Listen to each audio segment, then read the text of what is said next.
This show is sponsored by GeForce Now, NVIDIA's cloud gaming service that transforms nearly any laptop, desktop, tablet, and smartphone into a powerful PC gaming rig. With the new GeForce Now RTX 3080 membership, you can upgrade nearly any device to a GeForce RTX 3080 powered gaming machine, unlocking up to 1440p, 120 frames per second, and 4K HDR.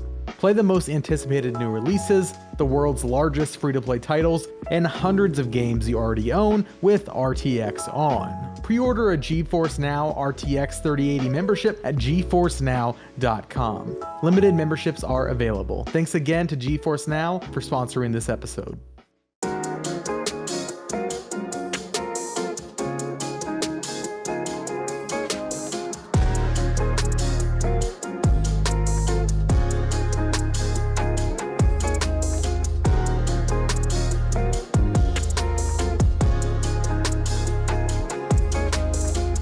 Welcome to the Game Informer Show, a weekly video game podcast releasing every Thursday. I'm your host, Alex Stadnik, and as always, I'm honored to be joined by, dare I say, the notorious AVA, Alex Van Aken. Hello, sir. Hello. What am I notorious for, exactly? I think you know. Oh, yeah. That, yeah.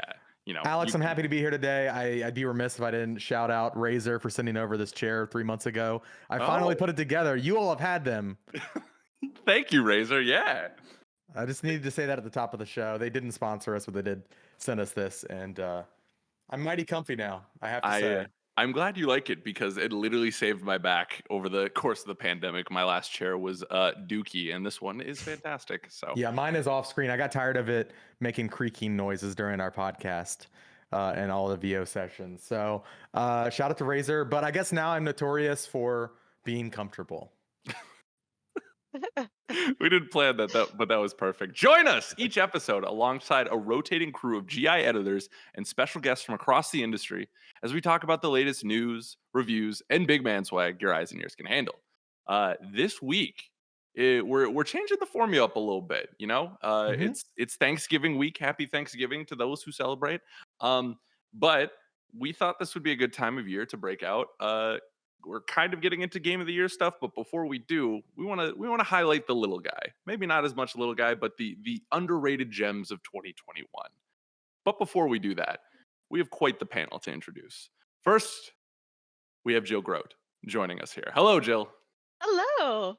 How are you? I am very good. I was greeted to just a cacophony of terrible Cockney accents. Yeah, you were. I forgot about that. I think terrible is a little harsh. It is Thanksgiving. You should be. It is a Tuesday, isn't it? It is indeed. Yeah. Halo in it. I won't assault our listeners' ears with my awful accent. Oh, now you won't. Okay. I mean, it is Tuesday, isn't it, mate? I mean, what do you expect from me, mate? Come on now. From the east side of London. All right, that's it. You wanker. Marcus Stewart is also here. Hello, sir. Oi, Ranger. It's great to be here. Oh my God, that was like Australian, but I feel like my only trigger for like a Cockney is I think of the orcs from the Middle-earth games, like Shadow of Mordor. Oh, yeah. Oi, you killed me. I'm back. Oh, my leg. Yeah. I got a hook hand now. Oh, Marcus. Other than the system. Yeah. You doing well, sir? You hanging in there? Yeah, I'm hungry already. I'm ready for Thanksgiving to, fill up on that turkey and ham, mac and cheese, all that good, some sweet potato pie. It's gonna be great. Yum. And play a bunch of games too, of course. Yeah, of course. And joining us for the first time and probably wondering why he did, Ty Galiz-Rowe. Hello, how are you? Hey, how's it going? I'm good. How are you? I'm good, thanks. Thanks for having me on, too. I really appreciate it. Yeah, thanks for being here. Ty, you are the editor-in-chief at Uppercut, doing some very important work in this industry here. I'd love to know your journey, kind of how you got here, where like you started, and then we can get into Uppercut. Is that cool? Yeah, for sure. So, I got started just kind of towards the end of my time in college, around like 2016-ish. I just kind of was told by some friends that I should start listening to podcasts more. So I was like, okay, fine. I like video games. I'll try listening to video game podcasts. So then I found, stuff like IGN and Game Informer and Kind of Funny and all that kind of stuff. And then I started hanging out in online communities and meeting more folks like Alex Van Aken, for example, which was actually made easier by the fact that we lived in the same state, so we could, just like We did. hang out. And then he was a traitor and went to Minnesota. I know. Ew, who's there? I still regret the decision. Success went to his head. Really. To follow his dreams. Yeah, right. What an idiot. I know. But so from there, yeah, it was just kind of, I started a little blog that was just me called Your Geeky Gal Pal. Because, getting into video game coverage, I noticed that, there was not a lot of talking about like queer stuff in games that I was seeing in kind of mainstream press at the time, which that is not the case anymore. Shout out to Gaming Magazine, that's gaming.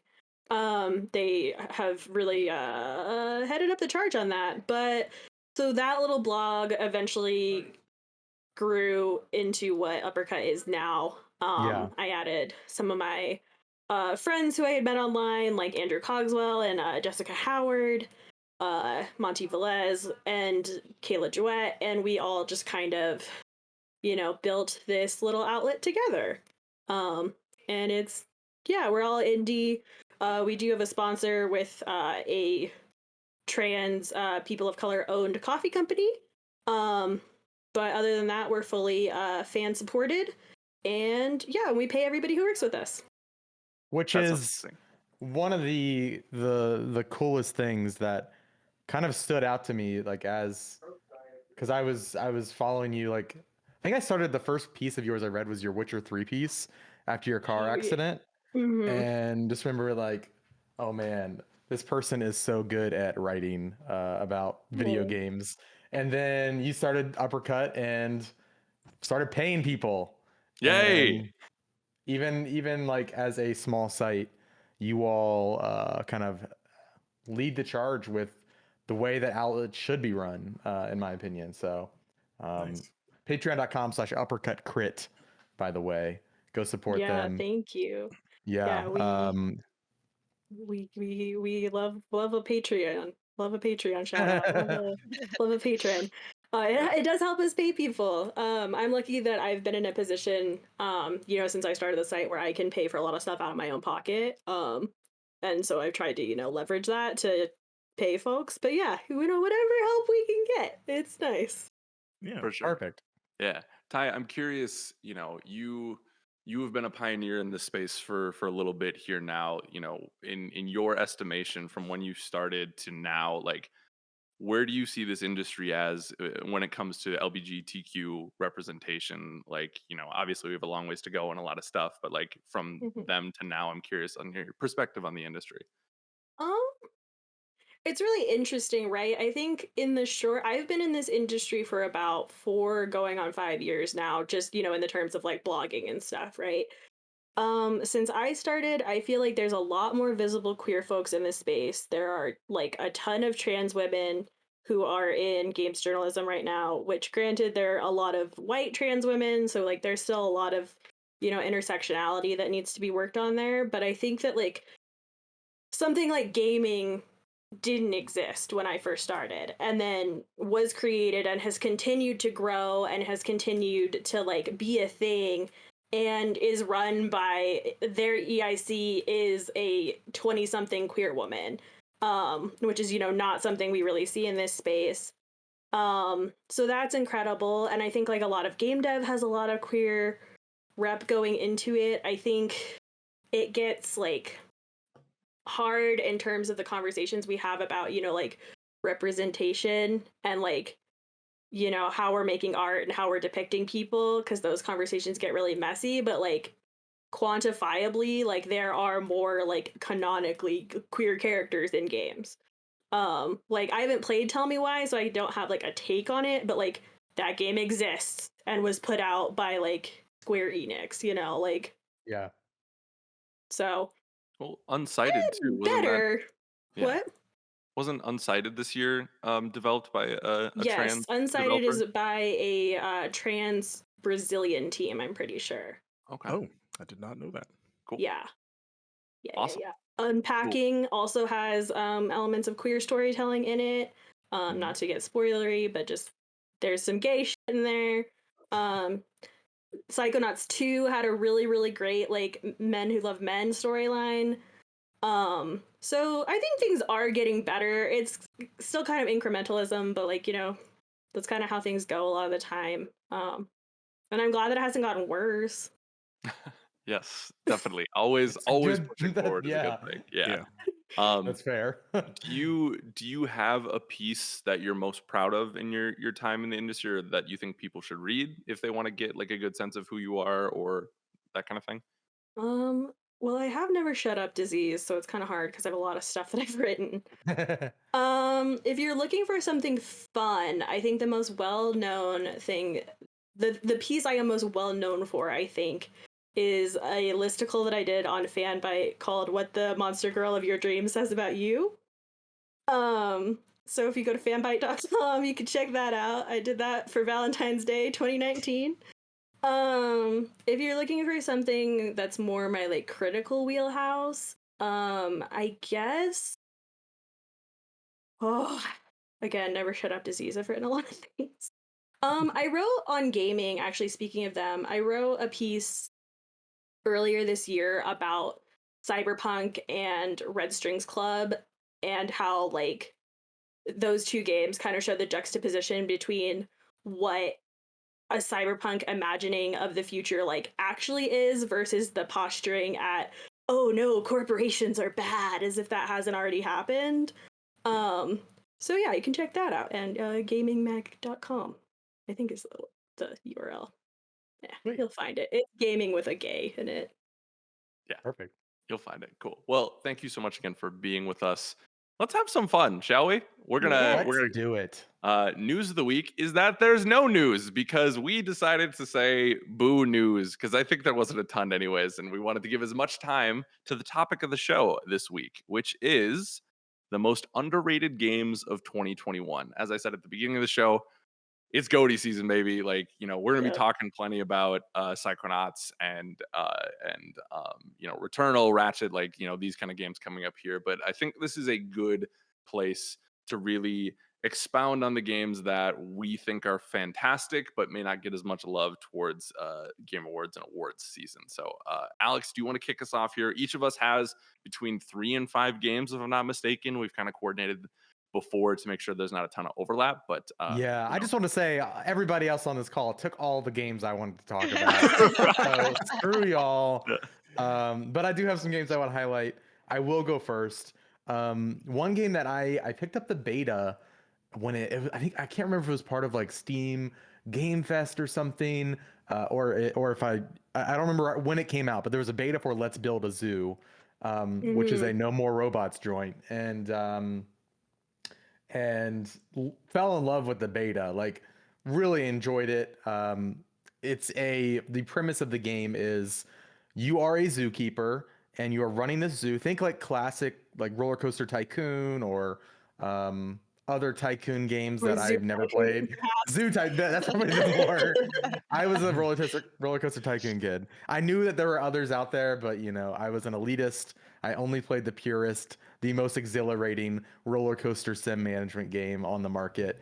But no, Let's Build a Zoo. It is a tycoon management game. But the twist is, you're running the zoo, but you could just be like a cool person and like take care of your animals and, do the right thing.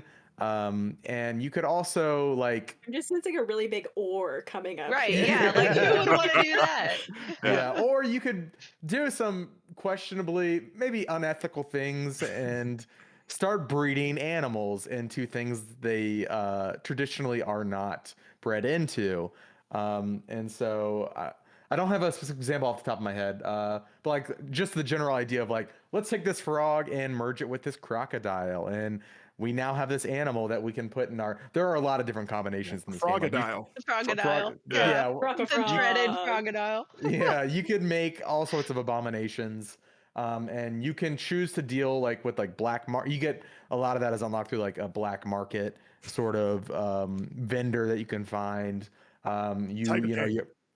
Exactly. Yeah, it's Tiger King. You are like building pens for your animals and like putting water and like food and like toys in there to keep them happy. You're like managing your janitors, your janitorial staff, and like how much do you want to charge for people to come in? You know, vending machines, food truck, or yeah, all of that stuff. If you played a tycoon game, this is one of those, but like there is this like shady, Eugenics. zany. Yeah, exactly. There are these, you know, questionable elements that are honestly really fun to engage with because it's a fake video game. Let's see how far we can push this wacky idea. And I mean, you we've know, all seen a Jurassic Park. We know the appeal. yeah, exactly. You can make the monsters of your dreams with you know, Let's Build a Zoo. So check it out. I played, like I said, I played a lot of the beta. The full game came out and I have played it. Not nearly as much as I want to. That's going to be a Christmas break game for me. I've only gotten a couple hours in, but really dig that game. Let's Build a Zoo. It's on Steam. Go check it out. There we go. Good start, VA. Good start. Jill, Thank you. how about you? So I'm starting the top of my list. First of all, totally agree with Van Aken. Everybody's list I was reading through, I was like, oh, that's a good one. Oh, that's a good one. But starting the top of my list with a game I'm absolutely in love with this year, and I hope people check out, and that is Sable. There you go. It, Yeah. so good. The basic idea is it's sort of a game about side quests. There's no real main quest. You play as Sable, and she is going out into the world to experience her gliding, which is a sort of coming of age ritual thing where you leave your clan and you just go experience the world for a bit, and you try to figure out like who you are, and you have things that you're supposed to do. You have like an objective. You're supposed to go out and collect masks, which are very symbolic of, you know, inner identity, and you know, just go through. But mostly you're just supposed to go out and experience the world. And it's such a beautiful world. The art style is just unique. You don't see things like this. It's and it never stops being beautiful. Like a lot of the times if I play a very beautiful game, be like, oh, that's great, and then you start getting into the game, and that sort of evaporates into the background. But in this case it really does. Just like, I would climb to the top of the tower nearest me and watch the sun come up just so I could see like the moving shadows across the desert floor, you know. Like, it is just spectacular. You have these characters that you run into who are like also trying to figure themselves out or doing other like really cool things. So, and it's a game that's not it rushing you. If you want to finish in an hour, you can be done in an hour. You can be like, okay, I did all that I want to do. I'll go back. I'm done. Or you can spend hours and hours just roaming the desert. So it is a fantastic game. Everyone should check it out. Yeah. I agree. Did you now you played this on PC, right? I did. Yes. Okay. Gotcha. Marcus, did you play on Xbox by chance? I haven't finished it yet. I'm playing on Xbox One X. So Okay. the best Xbox One. And like I did have a little bit of technical hurdles just with like frame rate and stuff. Mhm. So I've actually paused it because I have a Series X finally coming. Ooh, this week yeah. on Let's Friday. go. Oh, nice. So I'm excited to get back into it, see if it runs a bit better, because that's really my only hang up with it. And I was at a point where it's like, okay, I have this new console. I was like, I don't want to keep playing this game that I'm enjoying and putting up with maybe the less great technical stuff. So excited to see how it runs on that. But other than that, I'm with Jill. I think the game's awesome. For sure. I was very excited for it. The demo came out and I really liked it, but it was a buggy mess at the time, and it sounded like it launched on Xbox as such. So Mhm. I too was hoping to wait a little bit and give it a shot when it's ready to go. And it sounds like it's close to that.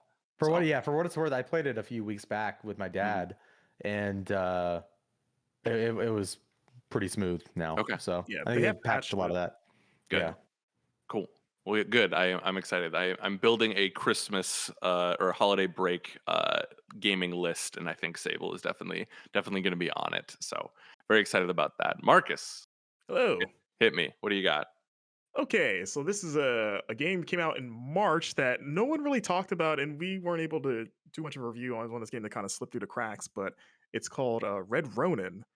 It is a blend of imagine Katana Zero crossed with Into the Breach. It's probably the best Oh. I can describe it. Where you play as an assassin, and you're pretty much just going around trying to kill your former comrades while also kind of figuring out your past stuff. But the game unfolds on a kind of Into the Breach style grid where you're going through these different environments, and every area has a bunch of different enemy types in there, like other kind of killers. And the idea is that every time you move, they move too. So if you've ever played Cadence of Hyrule, if you played the fixed beat mode where it took away the rhythm music part of it, and they did a thing where like every time Link moved, the characters move. It's like that, which I actually preferred playing Cadence that way because it kind of becomes a bit more like a chess game at that point. Mm-hmm. Because enemies can move different lengths, and you can kind of see they kind of telegraph where they're going to go. So like, okay, this guy can slide all the way across the screen, so maybe I'll go down so that once they're in their line of sight, you'll just cut right through them with your katana. And it's so satisfying when you line things up in a way where you can just like dash through, like crisscrossing through dudes and just slicing them in half. It's a very bloody game, but it's like pixel graphics too. And what I love about it is that every stage is different. They'll throw in a different stipulation where like there's one stage where it's stealth based and there's security cameras and you have to stay out of their vision cones because they'll kill you instantly.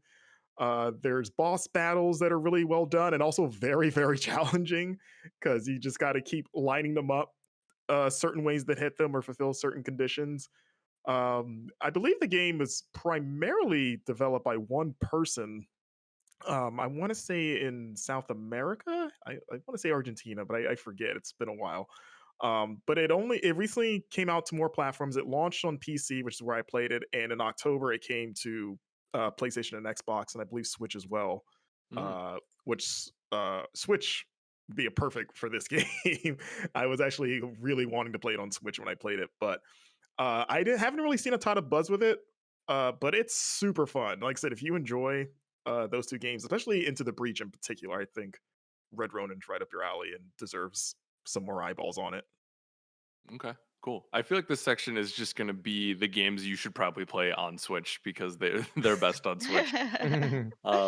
Cool, interesting. I don't even know if March wasn't super big. Well, I guess March was the first month that got kind of busy, but I don't even remember this. It was still pretty dead. Like I think people forget how kind of flat the beginning of this year was. Like the first few months, it was pretty dry outside of indie stuff. Because we had Returnal, and then I think Pokemon Snap was April. But yeah, it was pretty dead it wasn't out until there. like April-ish that things started picking up a bit. Yeah. So what you're saying is I had no excuse to. Exactly. Yes. Yeah. The fact that you all missed this is an affront to me. Objectively to bad. me people. personally. Yeah. I made this game. I am the one from South America, I think. This is the reveal. Yeah. Oh, I love it. Well, cool. That's I hope viewers check that out. That sounds Red really Ronin, interesting. right? Yeah. Yeah, Red it's Ronin. awesome. Okay. Cool. Ty, hit us with some knowledge. What do you got? Yes. So my first game is Moonglow Bay. And it's from Bunny Hug. It's basically, it was kind of pitched around as like, what if Stardew was all about fishing? Okay. But I think that's a little bit of a disservice to the pitch, just because like it is kind of that like life sim style game where like you're waking up and going and doing your tasks and making stuff and whatever, but it's also about like your character is this person whose partner passed away, and their like life's dream was to open a seafood restaurant in this town in Canada that you're living in. And so the kind of call to action in this game is like, all right, I'm gonna do it. So you're like getting your boat fixed and you're getting machinery so that you can sell like street fish. Basically, it's funny, you sell fish out of a vending machine. Wait, To really? start, Right. yeah, Like it's like the very Hmm. first part, because I did play a little bit of this. You're selling it out of a box in your backyard. yeah, you have And like I'm like, you have like a like a little mail. It's truly like the box in Stardew, where you like put the shit you forage to like sell. Mhm. It's like that, but you like put sushi rolls in there and people like come buy them. line up to like, I must have this box fish. Yeah, Classic and farm then to table. Put it in a yeah, vending truly machine. Yeah. ocean to box. And then so yeah, cardboard. so the whole thing is you're like eventually you get to like upgrade to a little vending machine, and then eventually past that you're able to like get a better vending machine. Um, We've I think listed eventually two of the you top get places I would never buy fish from as a the vending starter. machine, a vending Yeah, machine vending- outside a and, random person's house. and then some guy's backyard. He's like, "Hey, you want You some know what? halibut?" Joke's on you, because vending machine fish, they're gonna be big. It's the future. Well, I mean, that's the fucked up thing. Is like technically this fish is super fresh. Like you go out on your boat and you catch it, you go into your own home and you cook it on your own stove, and then you put it in the vending machine. Yeah, Alex, as long as it's refrigerated, it's fine. So I don't know, but I really like. I'm a big cooking game person. I write about cooking games a lot on Uppercut, and I really like the cooking in this game because it is very simple. Like the actual mechanic of cooking isn't that big of a deal, but a lot of the characters in the game will either like give you recipes or will ask you to bring them a dish for like a personal reason that kind of adds to their character. Like there's one kid, for example, whose dad passed away and who always made him like this one fish dish, and he gives you the recipe, so then you make it for him, and he like is happy because he's thinking of his dad. And stuff like that. There's also like one character who's like, despite living in this very big seafood town, like doesn't really like fish, so you're trying to help him like ease into trying seafood and stuff, and so I like just that. really cute and nice. Mhm. And I like that, and also the stuff with like, it's very focused on like the environment and just like being kind. It's very much like in the wholesome games genre, I would say. And it's nice. The only thing is it runs a little bit like it tears a little bit. I'm playing it on PC and it does kind of like ripple across the screen a little bit as I'm like, if you move too fast, but it's still really good. I still really like it. I think it's worth it, and it's cute. So if you like For that sure. kind of thing and you want a little bit more like narrative crunch to it, Mhm. I think this Yeah. is the one. This is It's on the Game this is- Pass, right? Yes. Yes. Yes, I think so. Yeah, because this is the voxel art one Yeah. that they showed at Mhm. the indie Xbox showcase, like this summer, maybe this fall, September or something. Yeah. something like that. Yeah, yeah, and it looked interesting. I'm glad to hear that it seems like the perfect winter break game. You're all snuggled up and you're just serving fish to people. I like I that. literally vending just added machine. it to my list. So Wait, was that your um, credit card number on there too? What was Yeah. on- what was on yeah, that? my credit card number starts with Moonglow Bay, then Bloodborne, and Death Stranding. So Yeah. that's my winter break.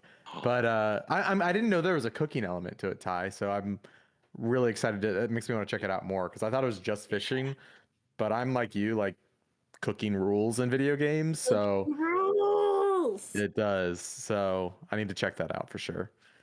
Cool. Awesome. Well, thank you for sharing that. Let's talk about a game that literally broke me. Let's talk about Before Your Eyes. This is such a beautiful game. So this came out, March, April, start of the year. Yeah, in that, like we said, that early That couple early months. stretch. Yeah. And this is the game that, if you're unfamiliar with it, it uses your webcam to track your eyes, which sounds very Orwellian, but I promise, well, it probably is, but they say they don't take your data. But it tracks your eyes because your eyes act as your controller, and you play as a character who gets fished out of this sea of souls. This farrier says, I'm taking you to this gatekeeper. They will decide if you are going to whatever this afterlife's version of heaven is, essentially. But to do that, you need to tell a good story. And you recap the story of this person's life, from birth to you getting older, and then you obviously you pass away.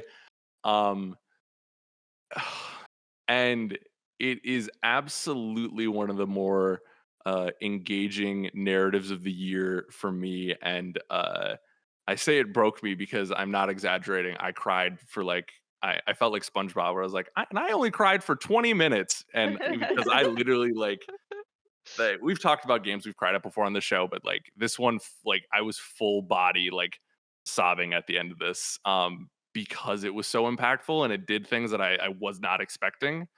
Um, and I do think when I first heard about this experience, it I thought the webcam thing would be gimmicky and it wouldn't work, but the developers use it in such a way that is, I know immersive is a cliche buzzword, but it felt like the way to play this, right? And they did it in smart ways, because I was also worried that like my eyes would just be dry and I'd blink through the entire thing. Because when you blink in certain scenes, it progresses the story, and it doesn't matter what part of the story you're in. You could be just in the intro, but the game does smart things with that mechanic, right? You're not just like staring the entire time. It's you can blink to open a page in a book when you're prompted, right? There's a metronome that starts to move when you can progress the scene.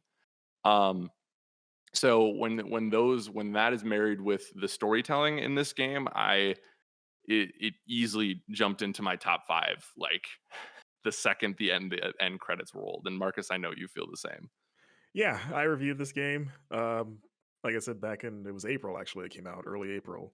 Uh, I loved it, and like you, Alex, as I've gotten older, approaching my mid-30s. I've figured out that I am more susceptible to crying at things now, whereas I wasn't before, and not out of like a tough guy thing. I just stuff didn't hit me like that, even if I felt it inside.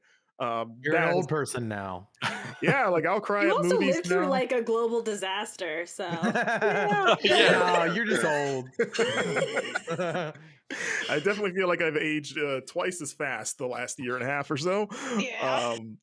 But yeah, this game, like you, Alex, by the time I got to the end of it, I was openly weeping at Mm. my desk for like a good 10 minutes. And then it took like a half hour or so to kind of get over it a bit. But Yeah. I was thinking about it the rest of the night. Like the ending to this game is such it is such a wrecking ball of emotions, I but like wish we it could talk very about well done. Mhm. It's very bittersweet. It's one of those things like I've been waiting for this time of year to finally unpack this game a bit. And, we're not going to get into spoilers or anything like that. I think everyone should play it, especially because it's very short. It's like an hour and a half, 2 hours. Like it's a movie, Yeah. pretty Mhm. much. So if you have time to sit down for a movie, you should actually use this. Like I said, the webcam stuff, it works pretty flawlessly. Like I never had to calibrate my webcam at all playing this. And you can play it with normal mouse and keyboard controls if you just don't have a webcam or don't want to play that way. But I will say I played the game twice, both styles, and it works with a mouse, but it loses a lot of its magic to Right. me. Well, I and think Um, the webcam part, like it's very easy to think about how gimmicky it'll be, but it hit as close to what like VR is supposed to be and how that's telegraphed for me, because there are moments when you close your eyes and you lean in to hear a conversation, yeah, and that conversation comes in around you, and it's just like this is really happening, and that's what gets into like it hooks into you so that you feel that emotion at the end of it. yeah. Like it's arguably the most immersive first-person game ever made. Like you really do feel like you are this person Mhm. because of that. And that was a great call out, Joe. Like I love those sequences when like closing your eyes to hear things better. Like it's like clever things like that the game does. It's awesome. Like, whew. Mhm. But prepare yourself I first. literally I made sure I had a game day last week, and my partner went and ran some errands that I live with, and I was like, okay, she's gone. This is the game that I've heard that makes everyone cry. I'm gonna do it. I'm gonna take this on. And then she got back. I love that you were like gamer bro day, time for Yeah. myself, open leap. I'm a complex individual. What are you gonna do? Listen, I love it. I think that's great. Yeah.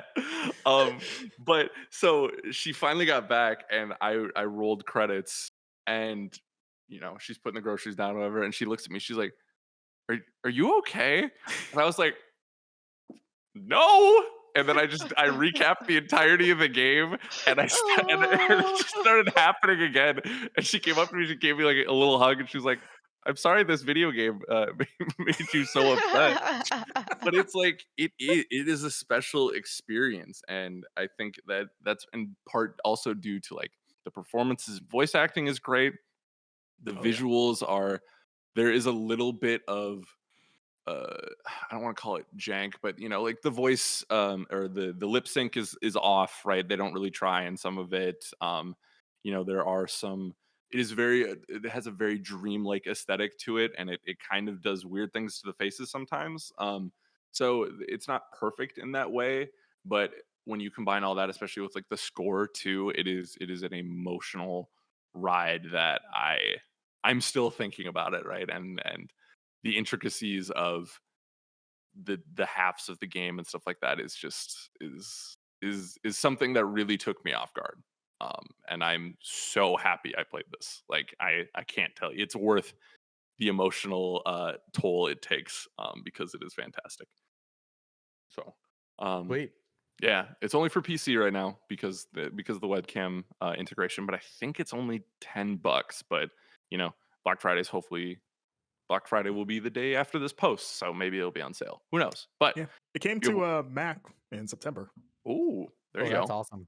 All the This would Mac probably be a homies. good like mobile game. I feel like because you could just do the front camera. Yeah. Yeah, Maybe that's don't play it on your commute. Might get you some, get you some looks. Just openly weeping on the bus. And you'll be like, "Yep, that's a normal bus ride." That feels about right.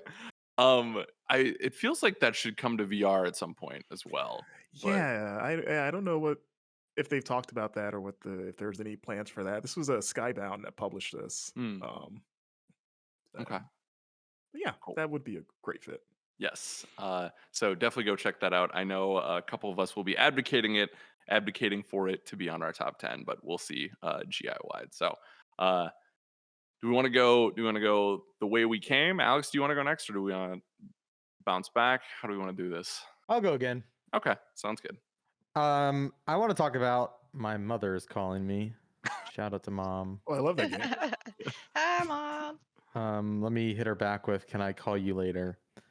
Okay. She was blocking my list. My next game is going to, and this is one that I think a lot of people have heard about, but if you were like me, I definitely slept on it. The Forgotten City is It's on my a game. list. It definitely recommend playing it. It's a game that's hard to talk about because it is a big puzzle game, and it's narrative. It's a narrative puzzle game, and by talking about it, you are inherently giving away and spoiling the experience for other players, because it's one of those games that you need to know nothing about when you start playing it, or at least I think that's the best way it's experienced. But you are in this city. God, what do I want to talk about this? Well, It started out as a Skyrim mod. Yep. Yeah. So it's very Elder Scrollsy.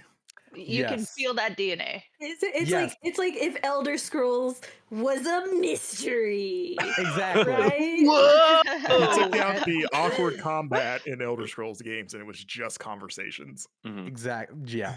That is what it is. And that as a limitation, like, okay, we're working in this very, dated way of, conversation in games, using an engine from, I don't know if they ever moved it over. I think they're still using like the original assets from the mod. I could be wrong, but regardless, its format is, inherently dated. But the way that they use that as a limitation, the creativity that breeds is really impressive in this game. And it is, you find yourself in a forgotten society, as you can tell by the name of the game. And there's a mystery at hand. I'm not going to spoil like the main crux, but there is like you kind of find yourself in the middle of like a political, like in the middle of political strife, and then there's other more like supernatural stuff going on. And the way that all of it comes together in the end, I think I played it for about, I want to say it was like 5 or 6 hours. It took me to beat the game and get maybe longer, but I got all of the endings. It's one of those kind of games, and the places that it goes are very unexpected. I think sometimes it feels like, oh, this is just like shock value, not in like a gross way, just in like a sometimes campy way. But at the same time, it works really well. You just have to experience it for yourself. I don't want to spoil too much of it. Marcus, Jill, you both played it, right? Yeah, Yeah. I think you can say the main premise because Okay, okay. it was in trailers and stuff. Because Okay, the it was? basic, Okay. yeah, like the basic idea is that you're in this town with like 20 something citizens, and they're all living under this thing called the Golden Rule. And basically, it's if any of them sin, then all of them die. But what counts as a sin is very vague. Yes. Right. And you're trying to figure out who was, because it's a time loop game, because 2021 was the year of the time loop. So Yeah. you're trying to figure out who's going to be the sinner before it happens. And that's pretty much your main. It goes a lot of other places, but that is the main Yeah, thing. it is really cool. Yeah, Really cool. like you, Alex, I loved it. I was happy to see this game stick the landing because I remember playing it at PAX like 2 or 3 years ago, Okay. and talking to Modern Storyteller, who's the gentleman that pretty much made the mod by himself, and then eventually kind of formed a team around it to make this game. And it was remarkable because it was like more or less this even back then. And I Huh. guess it just pretty much just polished it up. But I remember seeing things like, no, this looks the same, which that's that's cool, I guess. But I was into it even then, and that's a hard game to demo too, right? Like a time loop game. Yeah. But even my short time with it, I was like, okay, there's something here. This seems really cool. And I ran through this game in about 2 sittings. Like I said, you can get through in about 5 or 6 hours. There's only like a handful of endings, and they're all pretty obtainable once you Yeah. figure out what's happening. Mhm. Definitely, like it will tell you like this is ending after you beat it. This is ending 1 of 4. Right. Yeah. Definitely spend. It takes probably another hour and a half to get the true ending.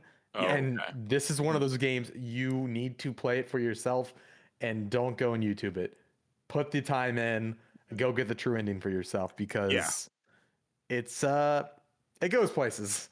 Yeah, and the game So- pushes you to find a true ending by communicating, like, hey, like they straight up tell you, like, hey, the real ending is way down here. Yeah, Like, you're yeah. gonna want to get that.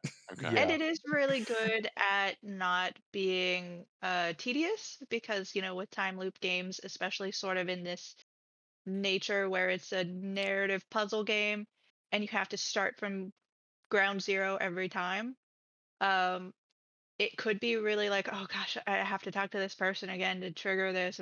But they have a really clever mechanic that makes it so you don't have to do that. So once you've sort of unlocked a sequence of events, like you no longer have to deal with triggering those again. And also just as like a person who got a degree in basically ancient Rome, I really appreciated that Really? part of this game. Yeah, classical studies degree. Yeah. Did not know that. So awesome. there were a lot of things where they'd start to talk. I'm like, maybe that, and then they'd say it. I'm like, yep, that's right. You got it. That's super cool. And also, there's like, for a game like that is a heavy premise, right?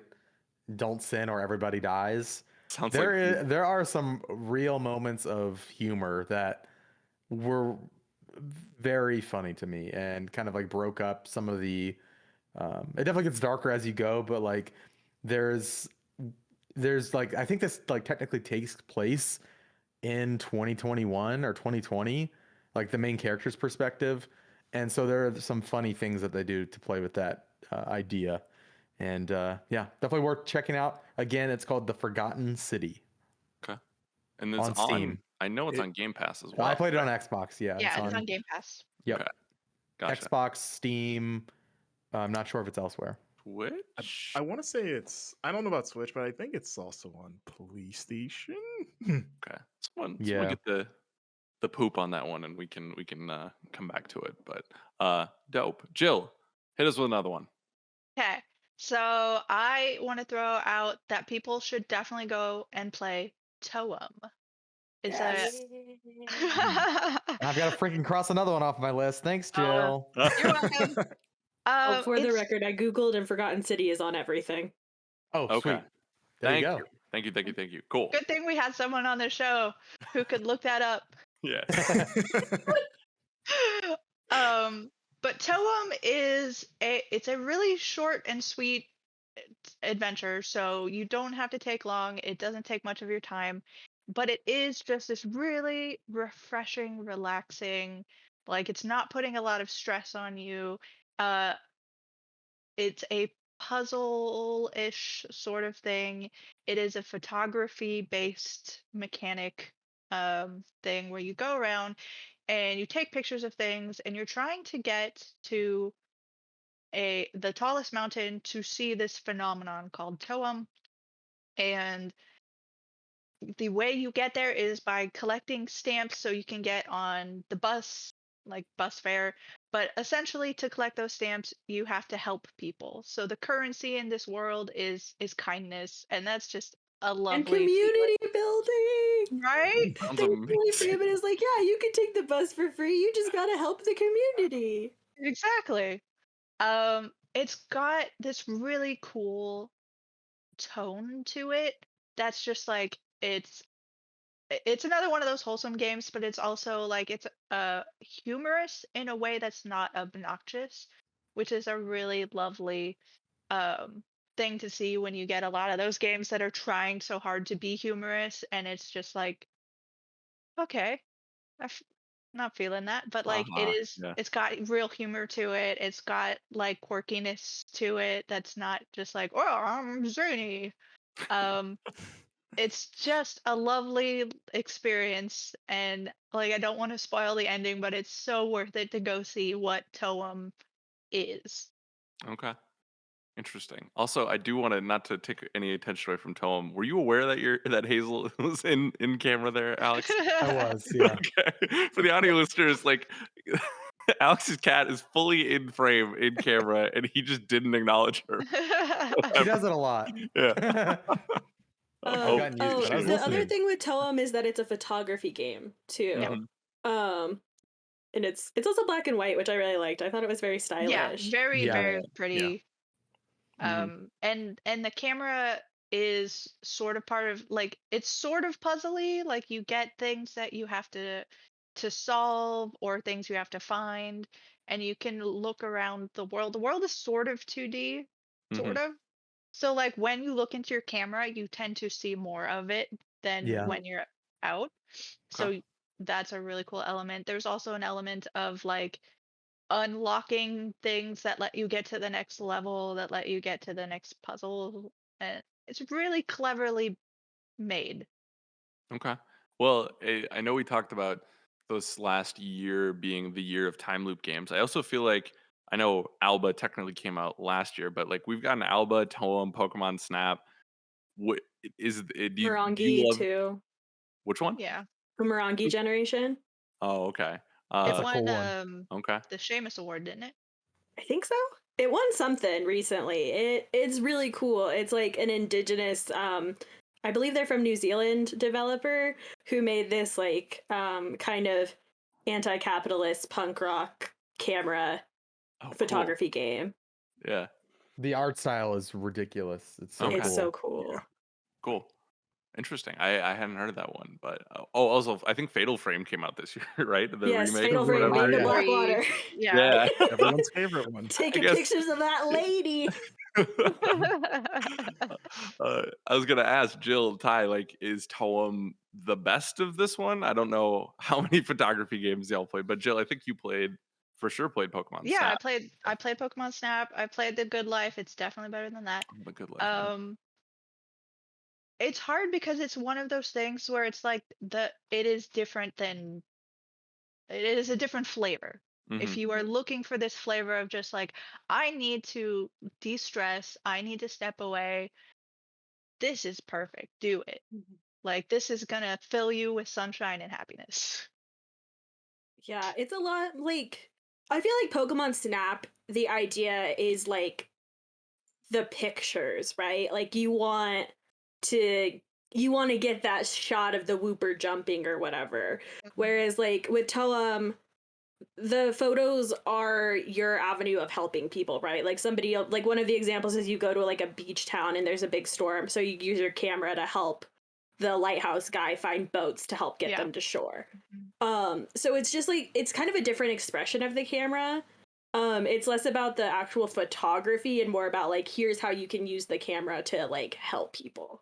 Cool. Okay. And it's much more like, I actually was annoyed by Pokemon Snap, just in the fact that like there were a lot of photos I took that were clearly much better than the ones that they thought were good. And I like that Tome doesn't really bother you with that, and you can like you can take the photos that you want to take, and like it fills up your photo album, and you can look back on them. And I prefer that to the, if you're gonna do a scored photography game, being judged. If you're gonna do a scored photography game, then all right, where's the rule of thirds? Where's, you know, like all of this, like completely out the window. It didn't matter. How about you do it right, Nintendo? If you're gonna score me, not there's like some blurry whooper that's like his face is like taking up the and 4 stars. It's like no. So Professor Kyle Hilliard. Yeah, geez. Yeah.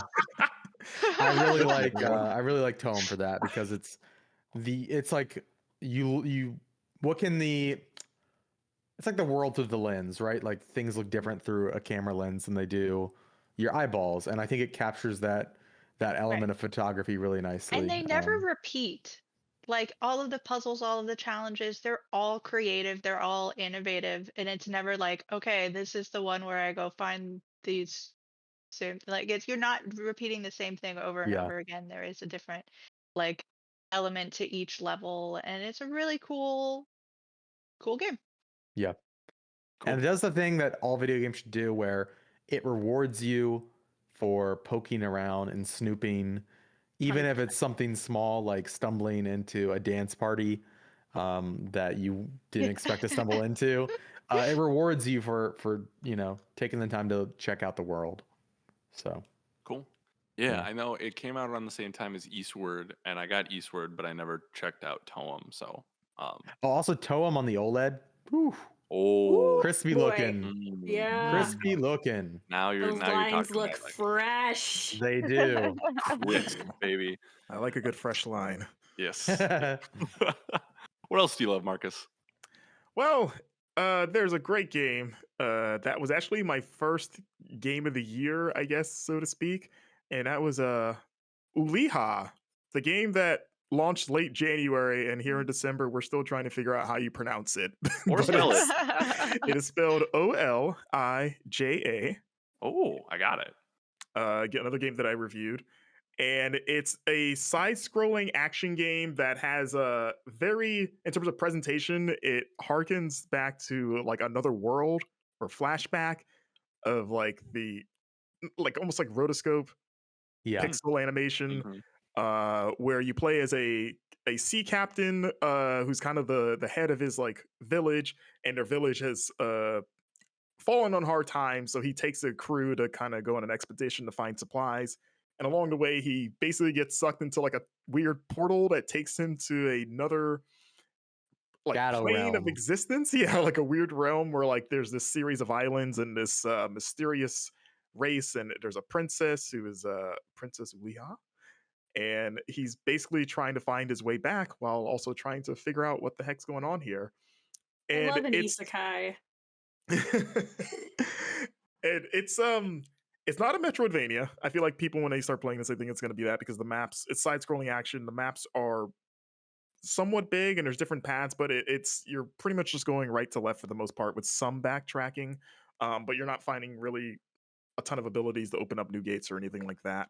But what I love about this game is that despite how it might look, and I think this is one of those games that you need to see it in motion, because I don't think still images do it justice, because the animation is great. The action is super fluid. Like it's got like a stylish action slant to it. You've got like a spear and a gun, like a rapier and other weapons you find, where you're like knocking dudes in the air and like air juggling them like Dante Devil May Cry. It's really cool. yeah, you're like knocking dudes back into walls and stuff. Like, it is a very satisfying combat system for, again, looking at this game, you might not expect that from it.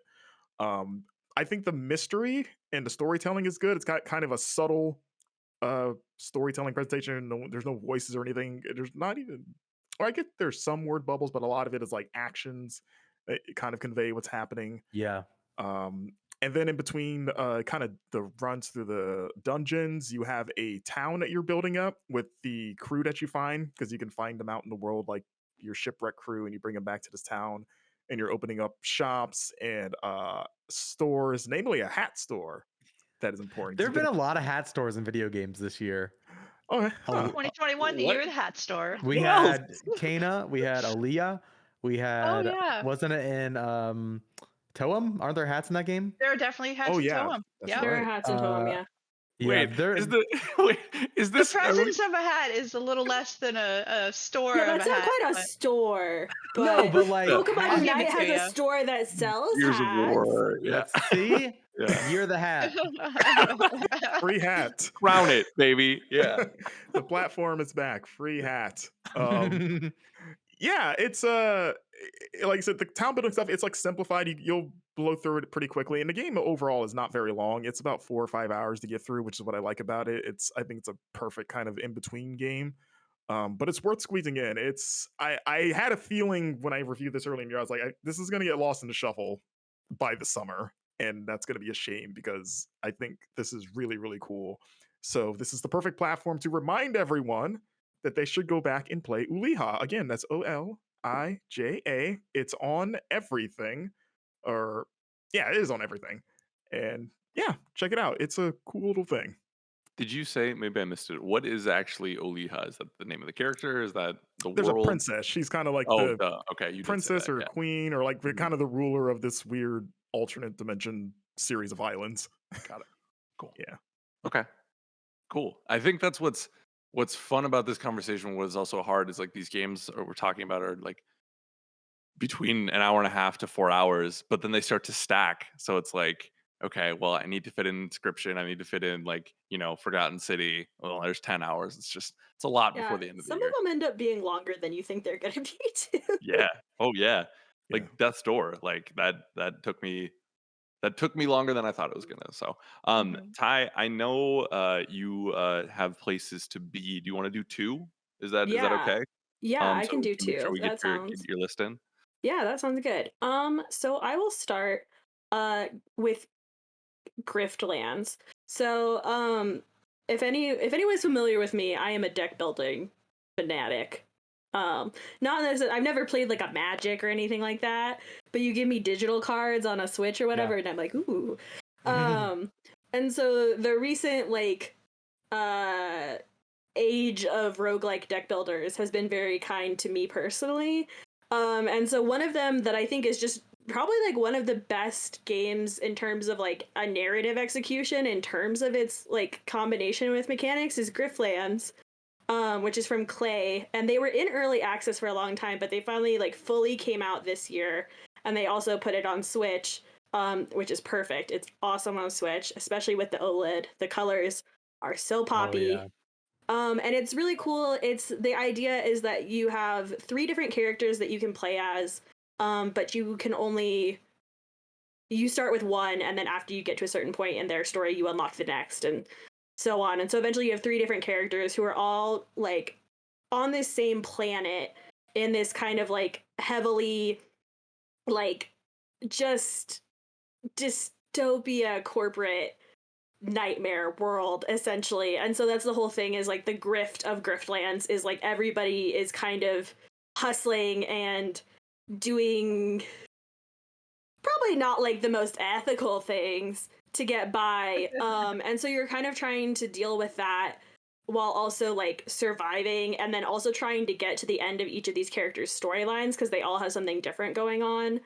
Like one of them is this kind of entitled like heir to this rich family, who then when his parents passed away, he got like disowned and stuff, so he came back for their funeral and basically got told to get out. Dang. Yeah, and so he's dealing with that. There's another character who's like a smuggler who was like sold into slavery and has come back to the planet to like get revenge on the person who did that to them. And then there's the other character is Rook, who's like this former military guy who's now like a double agent spy who's like you get to decide if you're gonna side with this like really awful union busting corporation or the like worker resistance.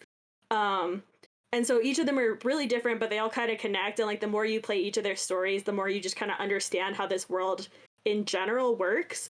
And it's just really interesting because not a lot of deck builders have that same like narrative strength.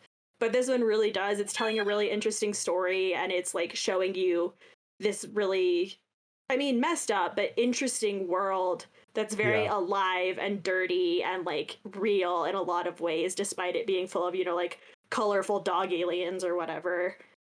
And it's also neat because each character has a different deck style, so like it doesn't get boring or repetitive because you play them all differently.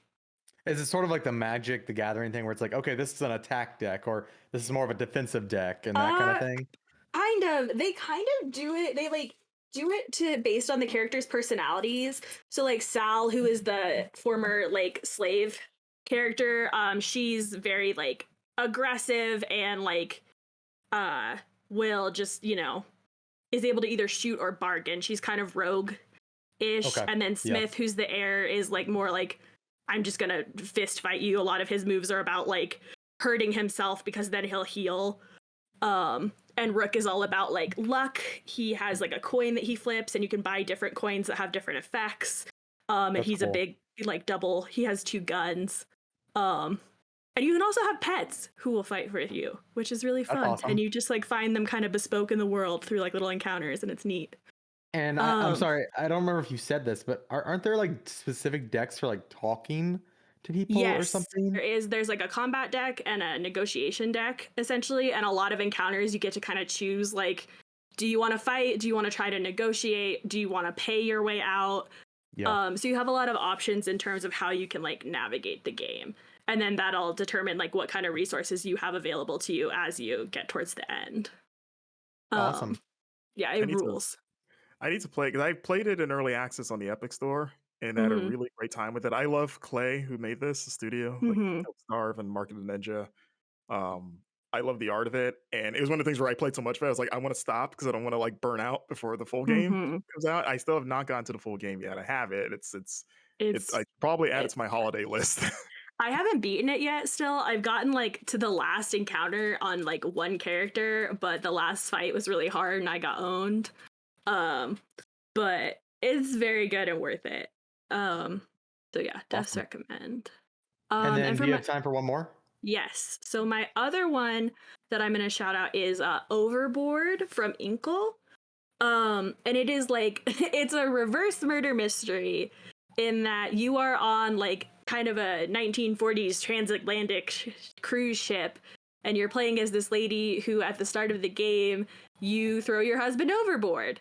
And then from there, you have like a full day before you get to the next port to like, get out of there and get away with it.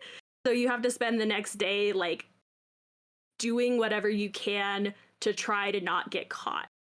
And so that'll be like, oh, you're in your room the morning after the murder. Are you going to continue sleeping? Are you going to get up? Are you gonna like take certain items from the room with you, or are you gonna leave them? And then like that'll factor into the different conversations you have with different people on the boat, and you can kind of like gaslight people into like not thinking they saw you places, or like making a person who's accusing you sound crazy. You can also like flirt with one of the characters and get him to be like your side piece. It's a very good, fun game, and you can get through a run of it. It's kind of almost roguelike in that like you do runs of it, and there's like a lot of different endings that you can get depending on what you do. Like there was one where I got away with it, but I didn't get the life insurance money. That's cool. Was it worth it? Yeah. Yeah, it's like, damn it. So those are, it's just really fun. It's a creative take, and it's just nice because it's very like quick and compact and just a really creative concept. And Inkle is just a very cool studio. I remember Reeves talking about this game. Yeah. Yeah. Yeah. Brought that up a while I ago. just looked it up and I was like, that sounds familiar. I was like, oh yeah, like it Yeah. seemed like he was into it. Yeah, he really liked that. When Ty, if you get caught, is it like game over? Is there like certain instances where you can have a game over and then start again? I'm trying to remember. I only did, I think, like 4 possible scenarios, but I think you can't get caught until the end. There's kind of like a clue, like we're all standing on the deck of the ship, time to have a conversation moment. Yeah. And that's kind of where you figure out if you got away with it or not. And then after that, I'll be like, and you got the life insurance money and you ran off with, the hot man or whatever. But yeah, I don't think that you can fail until that point. Okay. This seems cool. Yeah. I need to play this. Yeah. It's neat. Stop It's giving also, us I games. think, it's definitely on Switch and PC. I think it's on most Did it come stuff, out on though. like iOS at first or Yes, something? I think so. Okay. Yeah, I think it was Switch and Alright. iOS first.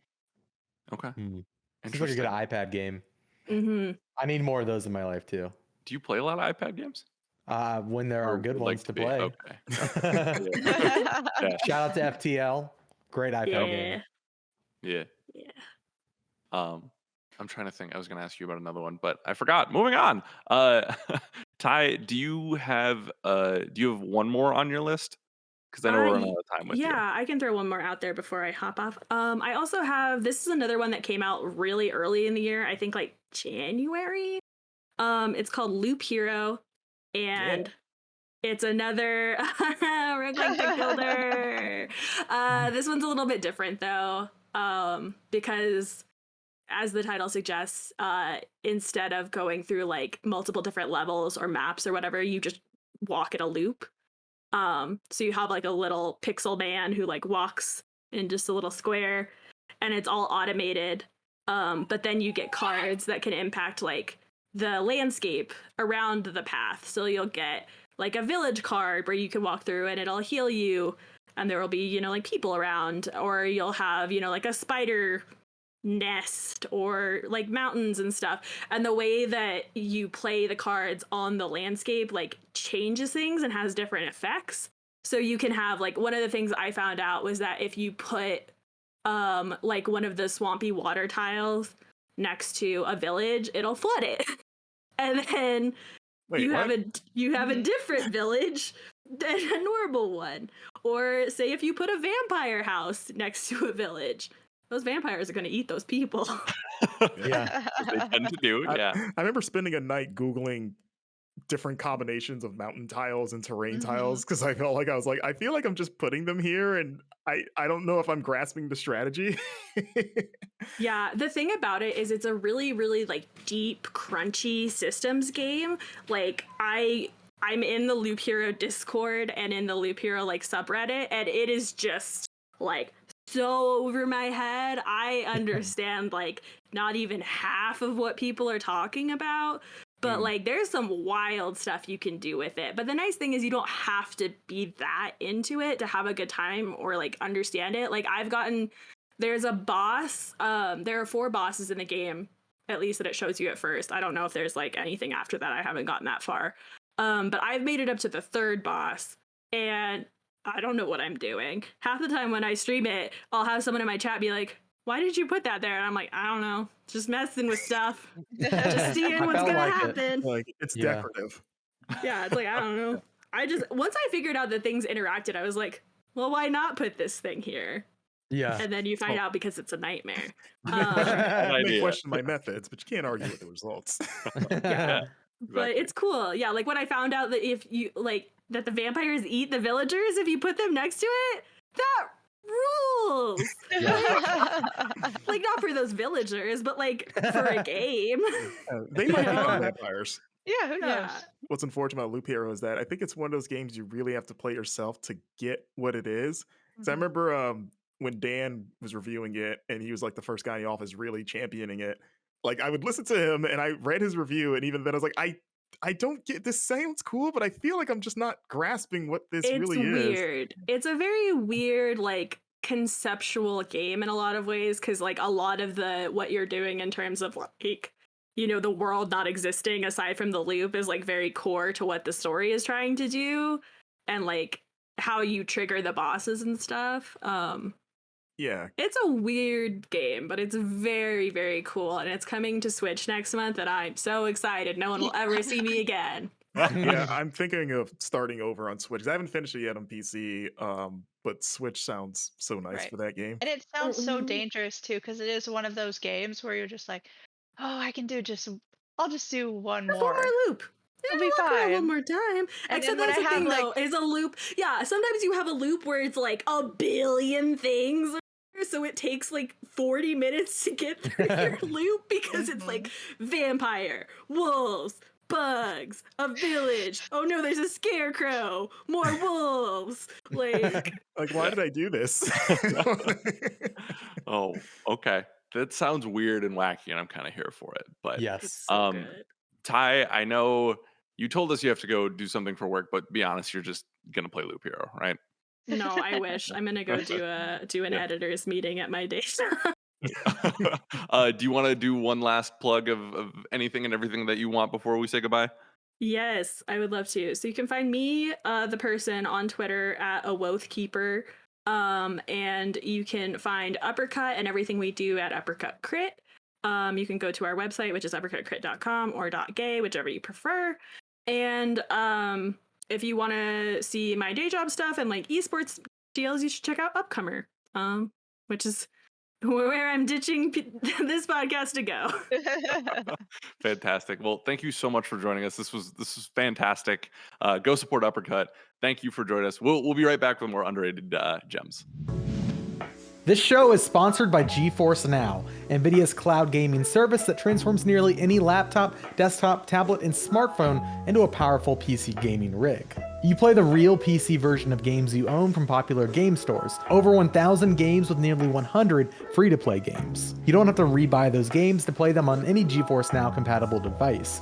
Pre-order a GeForce Now RTX 3080 membership for the best cloud gaming experience at geforcenow.com. So long before they were a sponsor, I actually was a fan of GeForce Now. I played it on a holiday vacation when I was off in the woods of Colorado in the deep mountains in the snow. Couldn't bring my PC with me, so I brought a very not good laptop, and I played Rust through GeForce Now because I was being raided almost daily, and I had to check in, I had to get my reinforcements, my wood, my stone, had to keep my everything good, and GeForce Now helped me to do that, and I even got a few kills against other people, which I feel like I was not expecting while also streaming a game through the cloud to my very, once again, not good laptop. And GeForce Now helped me do that, and it was a really fun experience. New games, new features. That's GFN Thursday, a weekly celebration of the newest games, features, and news, streaming from the cloud to you. Every Thursday, GeForce Now adds support for more games. Check out the GFN Thursday blog to learn more. Welcome back to the GI Show. Thank you to Ty again for joining us. He is off playing Loop Hero. I don't believe they are working at all. But anyways, my turn. I'm gonna take you back, right? As I so often do. We're gonna go back to a game that I did not expect to play, let alone enjoy so much, and that is Little Nightmares 2. Technically from Namco Bandai Namco. Oh my god. Things are unraveling, and it is published by a bigger publisher, right? But I do feel like it has the spirit of an indie game, and it's also, I think it's very underrated, especially because it came out early in the year. So Little Nightmares 2, the sequel to obviously Little Nightmares, the kind of a cult classic vibe to that first one, and I feel like they pushed this one a little bit more, and I'm so happy they did, because this is a very one of the more atmospheric games of the year with some very interesting non-traditional storytelling in it that I absolutely gobbled up. You play as these two children in this very macabre, warped world that is, if you played the first one, is a continuation of this really disgusting space that you really don't know a ton about. And it plays into that incredibly well. It is kind of, it's like this idea, when you were a kid, and I think the developers even said as much, where it's like when you're a kid, adults can be really scary at times, and this is like their perspective of like the scary adults, right? Um, and Marcus, you played this game as well, correct? Yeah, I loved it. 9 is the character in the first game, right? 6. 6, close Yeah. enough, yeah. Uh, Divisible. 6 is the character in the first game, but remind me, the character in this game, Mono. Mono, that's right. So Mono and 6 are running through this world trying to survive, basically. It's side scrolling. People have compared it to like something like Limbo, but it is such its own thing. And I think what was gripping to me, on a personal level, I got to play it with my partner and her sister, and we just screamed through the whole thing, and got to experience that tension together, right? And that's always special. That's why I loved Resident Evil as well. I got to play it with them as well. But even solo runs, it is special because of the atmosphere, because I think it has one of the scariest things I've ever played, in that schoolhouse chase, and then the mannequin room. But it also does that thing of amazing world building without saying much, and you really have to dig in to figure out, have any sort of semblance of what's going on, which I really love. Like, I feel like the sci-fi nerd in me, that it picks up on that, even if it is Yeah. scary. Like, it was very scary, for me, and I'm a little baby boy. Um, and I just think that is a special experience, especially when you tie it into the ending, which I won't spoil, but my it sounds a little cliche, but it was a jaw-dropping type of moment where I was like, "Oh, oh, I feel empty inside now." Like that kind of level of intrigue, and I think it really sticks the landing, and it's still, I think games these days and like sci-fi worlds are really give you everything about the world that you want to know, whether it's Marvel or Star Wars or something like that. And I think this shows, I think it's special because it's more reserved. It doesn't give you everything. You really have to search, and even then you don't feel like you know everything about this world, but that's what's so intriguing about it. And I know I still think about it. I think it has some of the more beautiful set pieces of this year, and I absolutely adore it. So, um, Marcus, I think you feel somewhat similarly.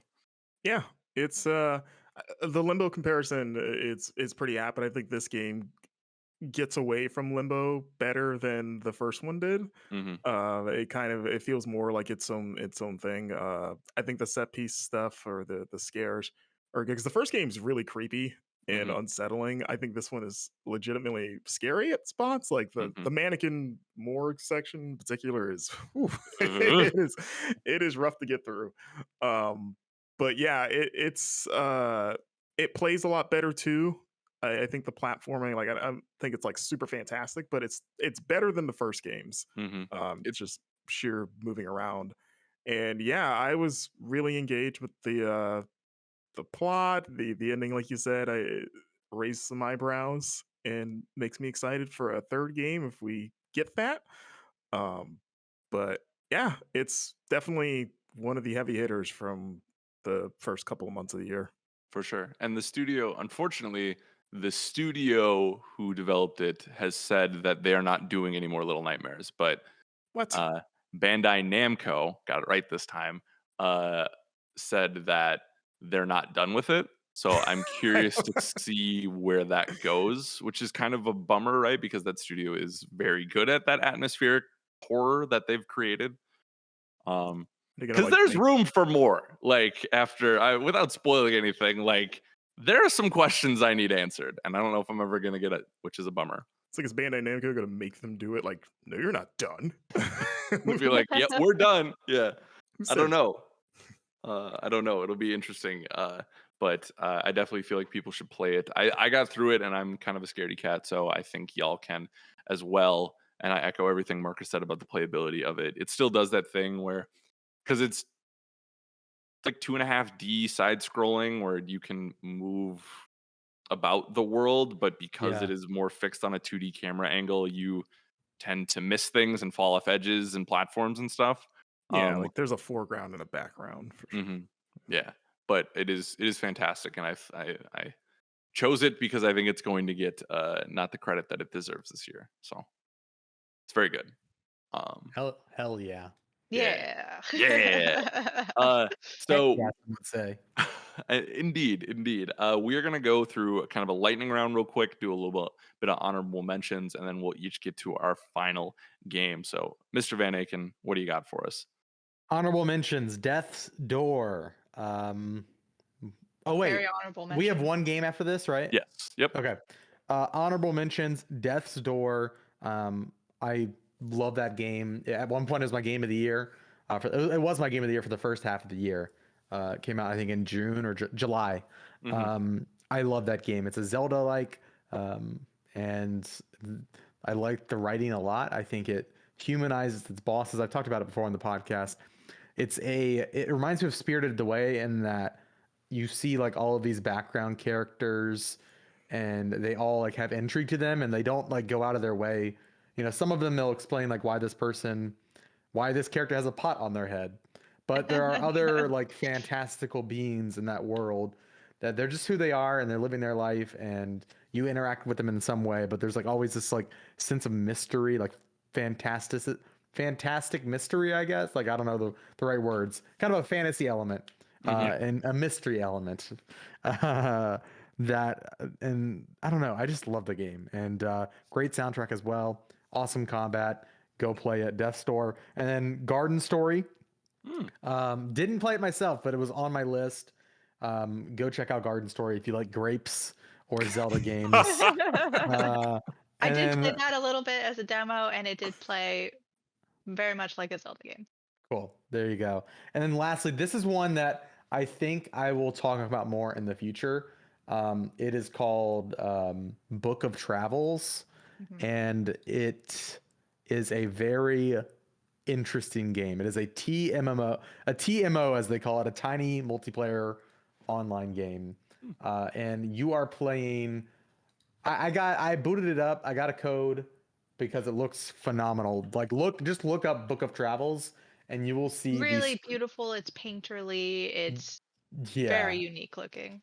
it is. The world is like a series of screens of like dioramas that also have like a 3D element to them, and like you walk kind of in like the foreframe in the background of these paintings. It's an RPG, so you make your character at the beginning, and it's like this weird, like the world takes place on like this big peninsula, and there's a lot of culture and commerce and also just adventuring to be done.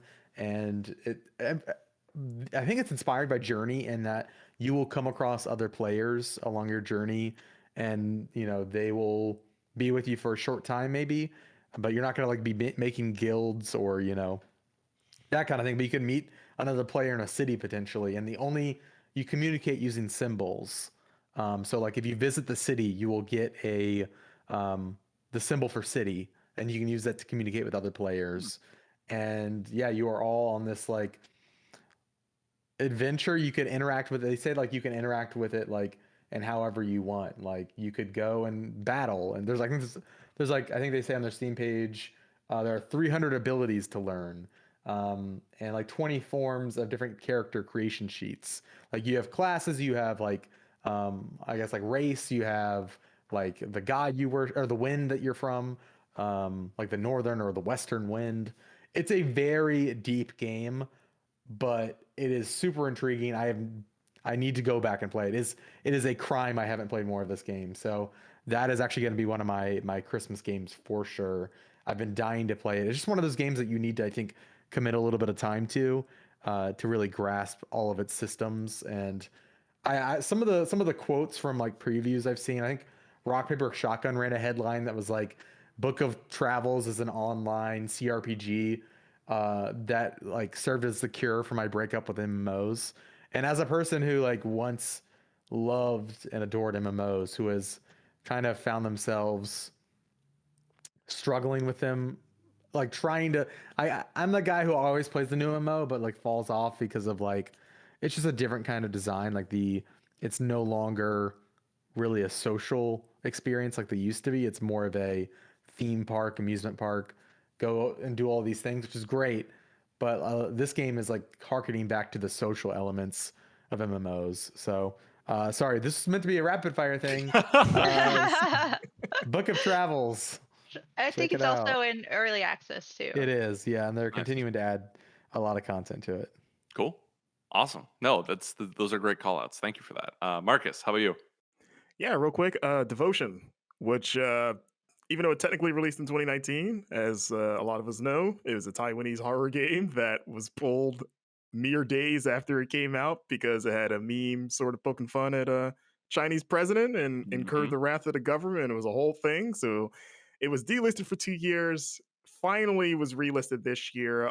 If you want to play it, you can only get it from Red Candle Games, the developer's website directly. It's on PC. And it is an amazing and terrifying first-person horror game. Basically, it's got some PT vibes, a little bit of Silent Hill maybe in there. But you're pretty much just exploring this apartment in 1980s Taiwan, learning the fate of this small family, and it's real freaky. A lot of things mess with you. I don't want to get too specific. It's one of those games that you want to be surprised with. But I will say one of the cool things about it is that on top of being scary, it actually has a good story, and I think that's something that's overlooked in horror media in general. There's actually one moment in particular that might be up for best moment of the year where it's not scary at all. It's actually a genuinely touching, heartwarming moment that has no scares whatsoever. Oh, okay. But it does a great job kind of like servicing the story that it's trying to tell. So yeah, check out Devotion. I consider it a 2021 game since it really kind of released this year for realsies. And I think it was back a few earlier in the year. So check that out. And then real quick, I started playing Beastbreaker, which is the new game from Asher Vollmer's Vodea Games. People might remember Asher as the creator of Threes, which is my favorite mobile game of all time, and I still play it regularly to this day. Nice. Beastbreaker it's a hard game to describe, almost the way Threes was kind of hard to describe, but it's basically a combination of pinball and Arkanoid, and but also like as a RPG where you play as a cute little mouse who's a warrior, and he goes on a big adventure with his grandma, who also used to be like a legendary warrior, and he's pretty much just trying to find his own way. And so you're traveling to different areas, slaying monsters on behalf of the other sort of villagers. And the way you take them down is that every monster is kind of designed with a very what's the wording, geometrical shaped creatures. Like they look like almost like stained glass designs, and they're divided into different parts. And basically you take your little mouse buddy and you aim him with the mouse, because this is only on PC and Switch, and you pretty much just try to shoot him to bounce him different angles so that he strikes the monster, and you're kind of chipping away at them. So kind of like, like when you're playing Arkanoid, you're trying to hit the ball to bust through the blocks different ways. It's a lot of that, but it's really fun and it's really engaging. There's a lot of strategy to it because you get different power-ups that can help you break through their armor quicker, or they have certain parts of their body that shatter in different ways depending on how they're hit. I've only played a bit of it. It's only on the Epic Store on PC, I believe. But it's super cool so far. And as a fan of Threes, I was looking forward to checking it out. And it came out without me realizing it. So that's why I got to it late. But yeah, check out Beastbreaker. It's pretty cool. Okay, cool. Interesting sequel to Five Goes West, it sounds like. Jill, how about you? What do you got for us? Honorable mention, I'm gonna say, is Genesis Noir. It is bizarre. It is cool. It is experimental. It is jazz. It is it's not really dialogue led. It's happening in and around the Big Bang.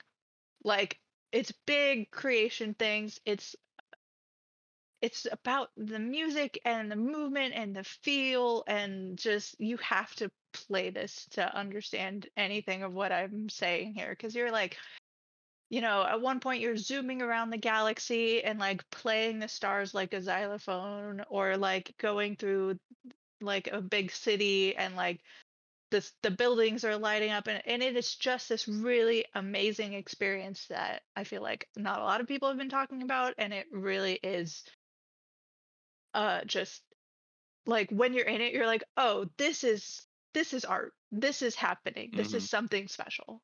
Yeah. So Yeah. check it out. Amazing jazz and like percussion soundtrack too. Absolutely. This is the reason Ryan Gosling brought jazz back. Yes. This moment right here. Yeah. Savior He's of actually the jazz, bro. protagonist. Yeah. Oh, there you Yeah. go. Yeah. I love Ryan Gosling. What was I gonna say? Yeah, no, that sounds amazing. I actually played it during the Xbox Demo Fest like last year, I think, and I was intrigued, and I just kind of went away, and I totally fell off my radar, and Mhm. because it's on Game Pass, I Yes. Yeah, think. console and It is. PC, and I'd recommend playing on PC because it has a little bit of a point and clicky vibe to it. And I started on Oh. a controller and didn't feel great, and Mm. so I think it just feels better with a mouse because you're not doing a lot of stuff. You're kind of clicking and whatever. And yeah, play on PC if you can, basically. Okay, cool. Good tip. Good tip. How about any others for your honorable mentions, Jill? I'll throw out Among Trees, which is not Among Us. Yes. Among I Trees like is this game a lot. it is so uniquely beautiful, and it is it's a survival game. And it kind of belies the fact that it's so pretty. You're sort of walking through the wilderness, and you're like, oh, the beautiful sun is coming through the trees, and like this beautiful palette, and then you die because you haven't like fed yourself, and or like you get eaten by a bear or whatever. Um, so it is a kind of very tough survival game, at least for me. Like it's not like a game that you relax in. It is um you are trying to build up your shelter. You're trying to collect different ingredients to build like a stove so you can make a soup that keeps you like from starving for longer. And like there are many a time when I would be just like sprinting through the forest like, please God, let me find a mushroom. I just need something I can eat, and then I would Yep. die. That's what um Mario says all the time. yes. um so it is this really cool thing of just like constantly making my brain work of like, I gotta get this, I gotta get this, I gotta collect these things. I want to see what's beyond this river. I see something in the distance and I definitely want to see it, but I don't have enough like rations of food to be able to make it that far and come back. Like there's a day night cycle, and you'll freeze to death if you stay out overnight. And it is this just really cool, fun, very, very pretty experience. Yeah. Cool. I played it last year and included it in my hidden gems of last year because it was an early access. Mm. Yeah, And it it's just 1.0 came out now, on right? Steam It is. this month, I think. Okay, Yeah. cool. So it is out on Steam now. Awesome. Cool. Wow. A lot of good ones there. There are too many. There's so many games. I won't say too many, but there's a lot of games. And it's stressing me out that I can't play all of them if we're being totally honest right now. Mhm. But it's okay. That's why you listen to us to get the good news. So one last game apiece. I guess it's my turn, so I will go. I did have only 3 for my list this year because y'all had a lot of good suggestions, and I'm a noob. I'm playing just all the big games, you know. But I do want to take a moment to point out it's kind of in the vein of Little Nightmares 2, that it had more backing behind it, being an Annapurna game, but The Artful Escape came out this year after what 4 years of waiting for that thing, something like Yeah, that. like 2017 was when It it got was announced. on Xbox's E3. E3 stage, I think. Yeah. Back when we had E3 stages, right? It used to have a subtitle. That's how long it's been. Yeah. Yeah. And I think for the longest time, I didn't really know what this game was going to be other than beautiful, right? And I think a lot of people in that boat where it's like, okay, you have us on this visual sense, this like acid soaked rock opera in space, like sure, I'm in. Whatever that is, I'm in. And that aspect of this game doesn't disappoint. It takes you are the nephew of a Bob Dylan-esque folk singer, and the expectation is you are the second coming of him.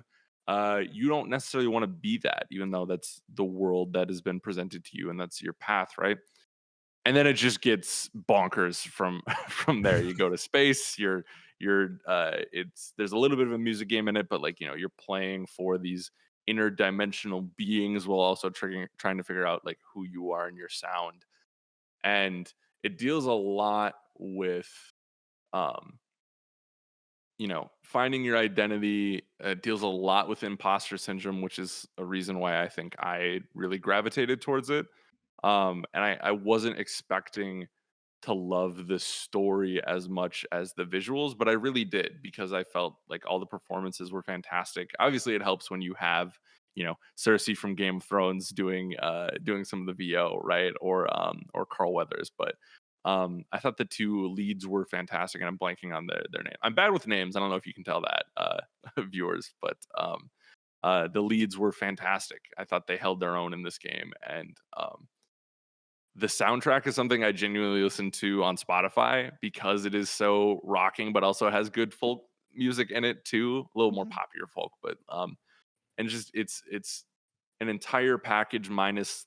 I thought the gameplay was very simplistic. It's very much just you know hold right on the stick and hit A every once in a while, and then the music game sequences are you're just repeating back the button sequences. So I think that's why some people docked it a little bit. I almost said doxed it. That's not correct.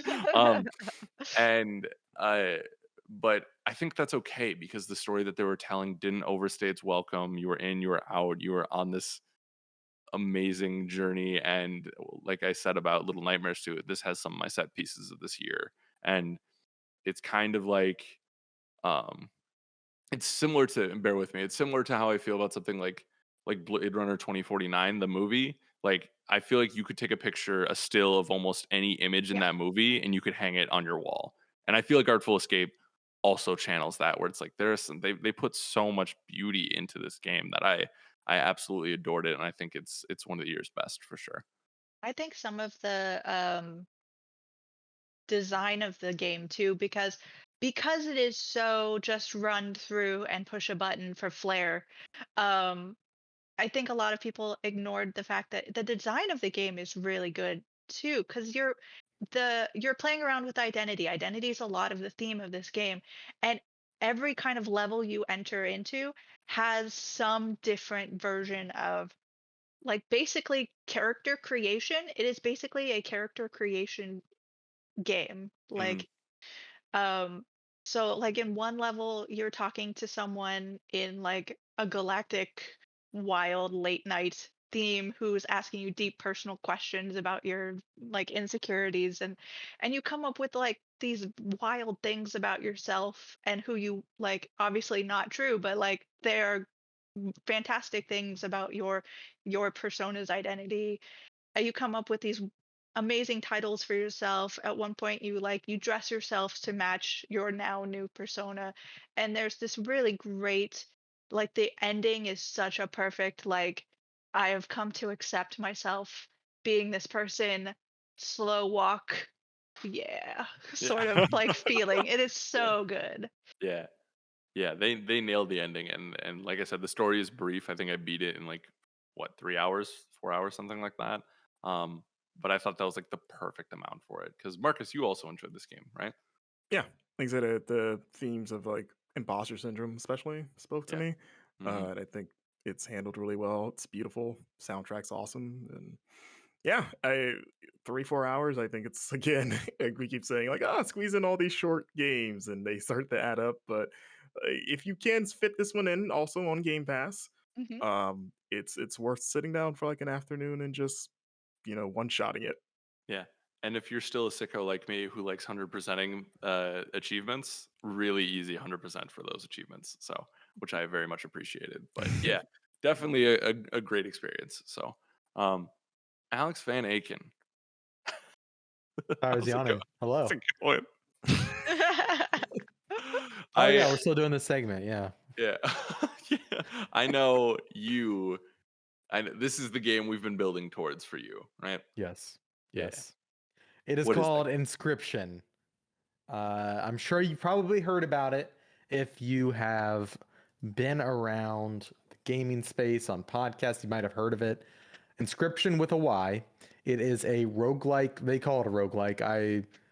It is one. I think it's much more than that, though. It's a deck builder, and you play a person who finds himself in a cabin of sorts, a room. I don't even know if it's a cabin, a dark room, and there is a monster on the other side of this card table from you, and they essentially act as the DM. There's a lot of inspiration from like classic RPGs, like tabletop RPGs, I should say. So like Dungeons and Dragons, there's like the monster, and you never see their face. They're like across from you. You just see their eyes and their hands, and they are telling this story with statues and giant maps that change.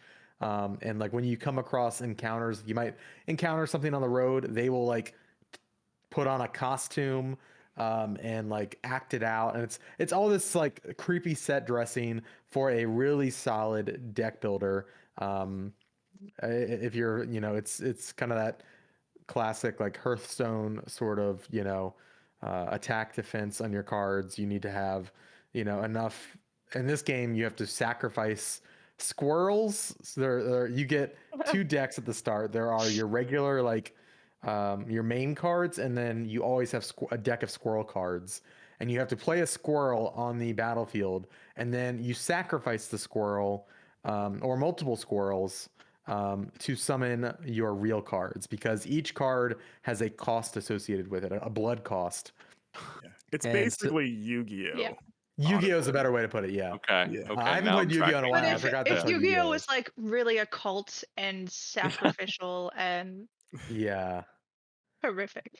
Yeah, and so you are gradually playing through this card game, collecting new cards, but each run is different. So like there are some core cards you get, and you actually get to create cards. I won't spoil that, but you help to create even more cards.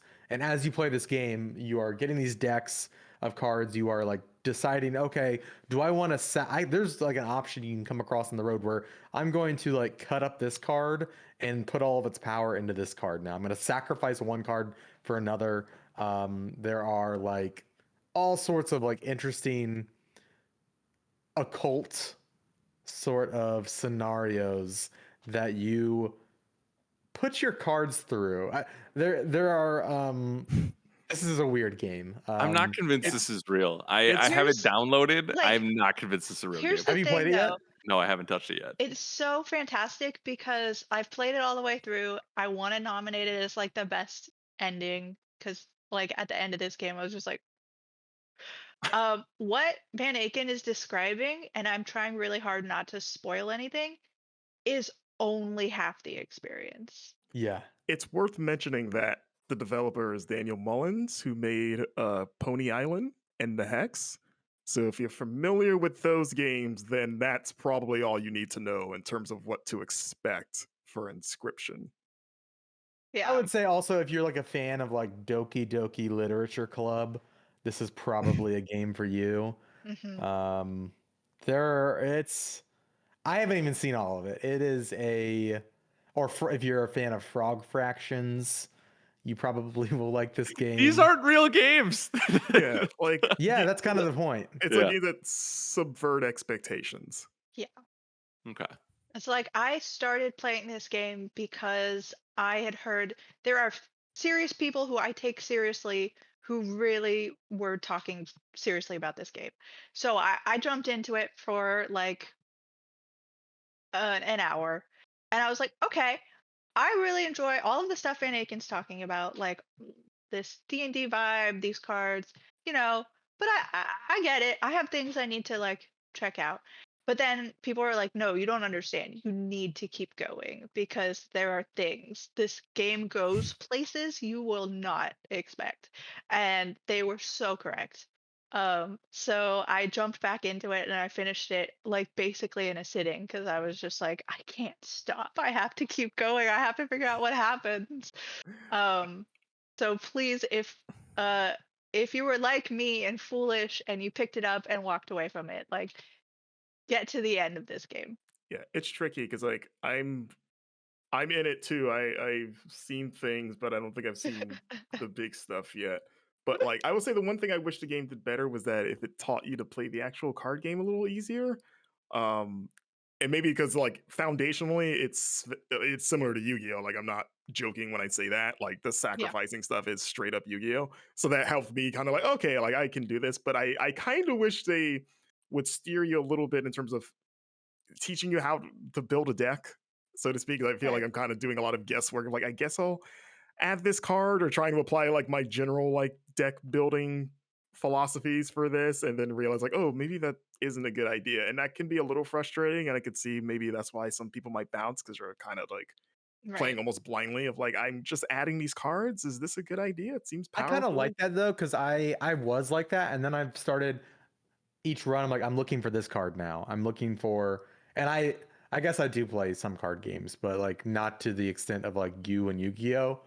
Um, yeah, I guess that's a good point. I think if you've played a deck builder before, like one of the popular digital ones, I think you'll grasp it and start to understand like, oh, not only there are blood cards, there are bone cards, there are all sorts of cards. You can be like, okay, I really need to balance my deck out or lean this direction because I have in the back of my head, I have like these really good cards. I need to find the ones that complement it. I think it does come with like some frustration though, Marcus. I think you're right. Yeah, I there's think some the growing real pains you kind of have to put Yeah. up with. Like, the it's worth real sticking with it, but like the strength that finally pushed me through this the like big final boss for this was really the totem. It wasn't even the cards. So I would immediately get like you meet a character who's like a wood carver and they create a totem for you. Um so if you can get something like the squirrel head and like when your squirrel dies it goes back into your deck or Yeah. like when you sacrifice you get 3 blood.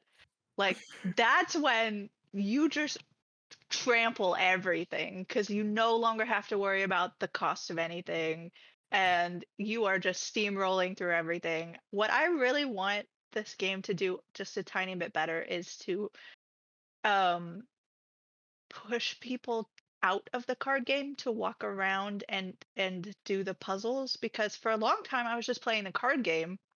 I was like, this is really what the game is, not realizing like I can't really progress until I get through the things in the cabin.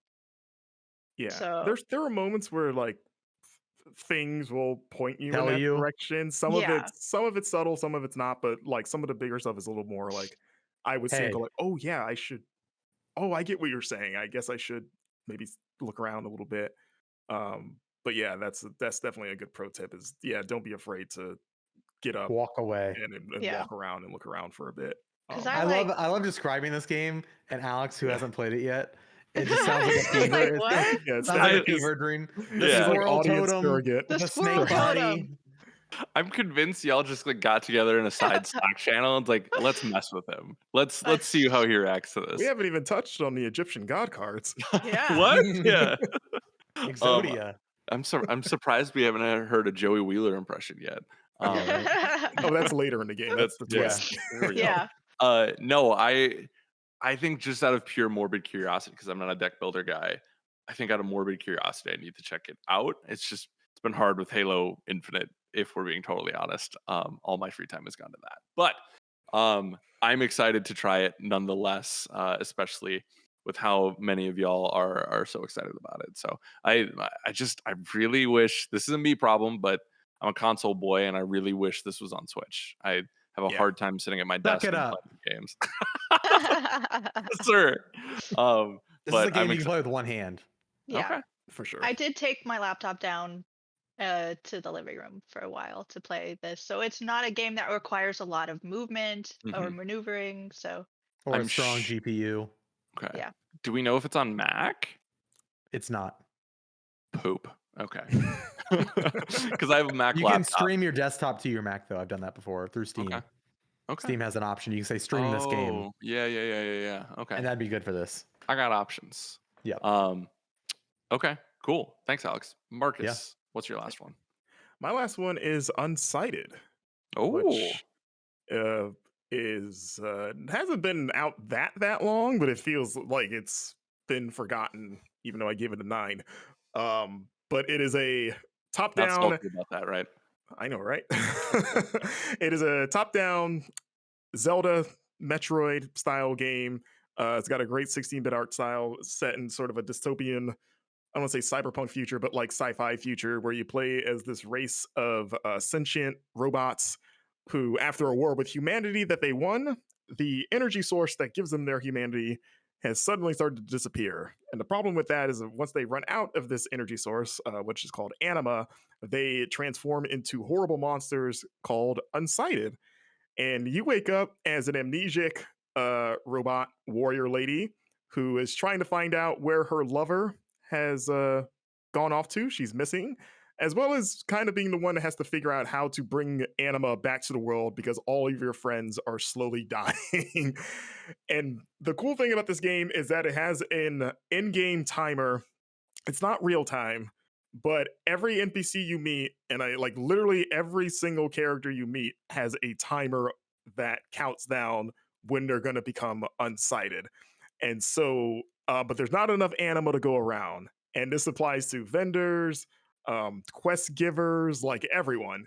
And so, unless you're feeding them anima that you find throughout the world to kind of keep them around as long as you can, they'll straight up turn into monsters and you got to kill them and they're out of the game for good. So you could lose a shopkeeper and whatever they might give because of that. And that sounds oppressive and like in the sense of like, oh, do I have to like rush through this game? But the clock counts down slow enough to where you can still take your time exploring all these dungeons. The world's divided into 5 different biomes because you're trying to find 4 special pieces, each guarded by a boss, sort of Zelda style. But you know, you can go back to your main town to interact with your dudes and help them out or whatever.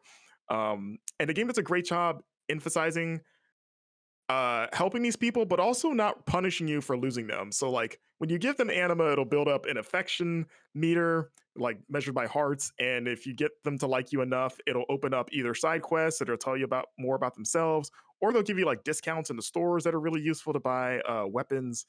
But if you lose them, then you can always make your own stuff too, because there's a crafting system. So it kind of comes down to like what is easier for you or what you prefer to do. Or if you just like a person. Like a lot of people are like, I don't really care what you do for me. I just like you as a personality, so I'm going to keep you around.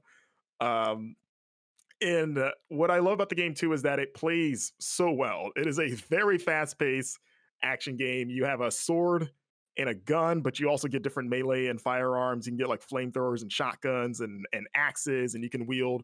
You can have 2 guns, or you can have a sword and a gun, or you can have 2 melee weapons. It's whatever you want to roll with is great.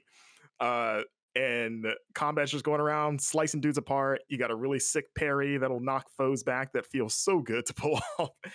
And it's just a really fun video game in that regard.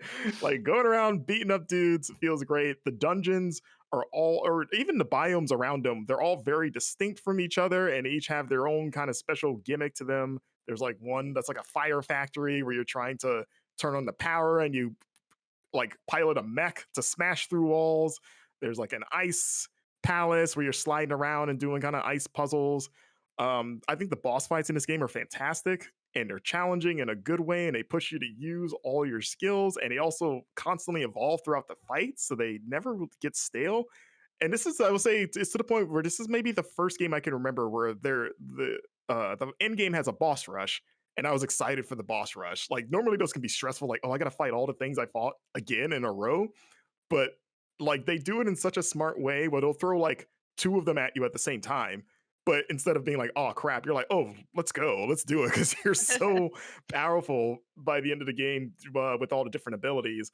And you can explore any dungeon out of sequence. It doesn't matter. Like they'll kind of point you like, hey, you can do it in this order, but it's whatever you feel is best, basically.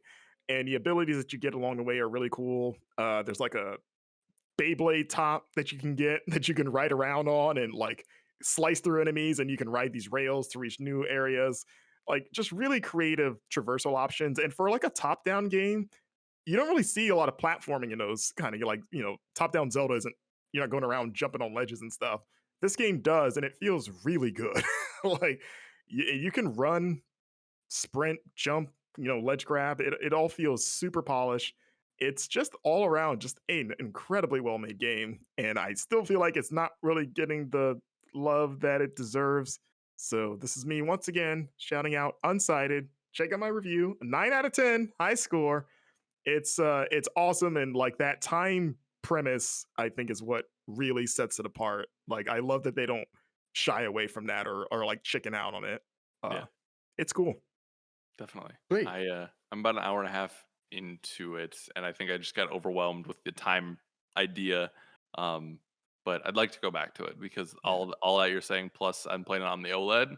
Ooh, it sings on that thing. You know Looks what's so great is good. that it has New Game Plus. So if you lose everybody in your first run, you can start with all your stuff and get through it much faster because you'll know what to do basically. Mm-hmm. Cool. Interesting. Okay. Cool. And did you say what system you played it on? I played it on Switch, which runs like a dream on Switch, but it's on everything, including Game Pass. Da-da-da. We are not sponsored by Game Pass, we promise. But This is more like you have no excuse if you're an Xbox Game Pass subscriber to try out these games. yeah, definitely. Jill, take us home. Finish it off here.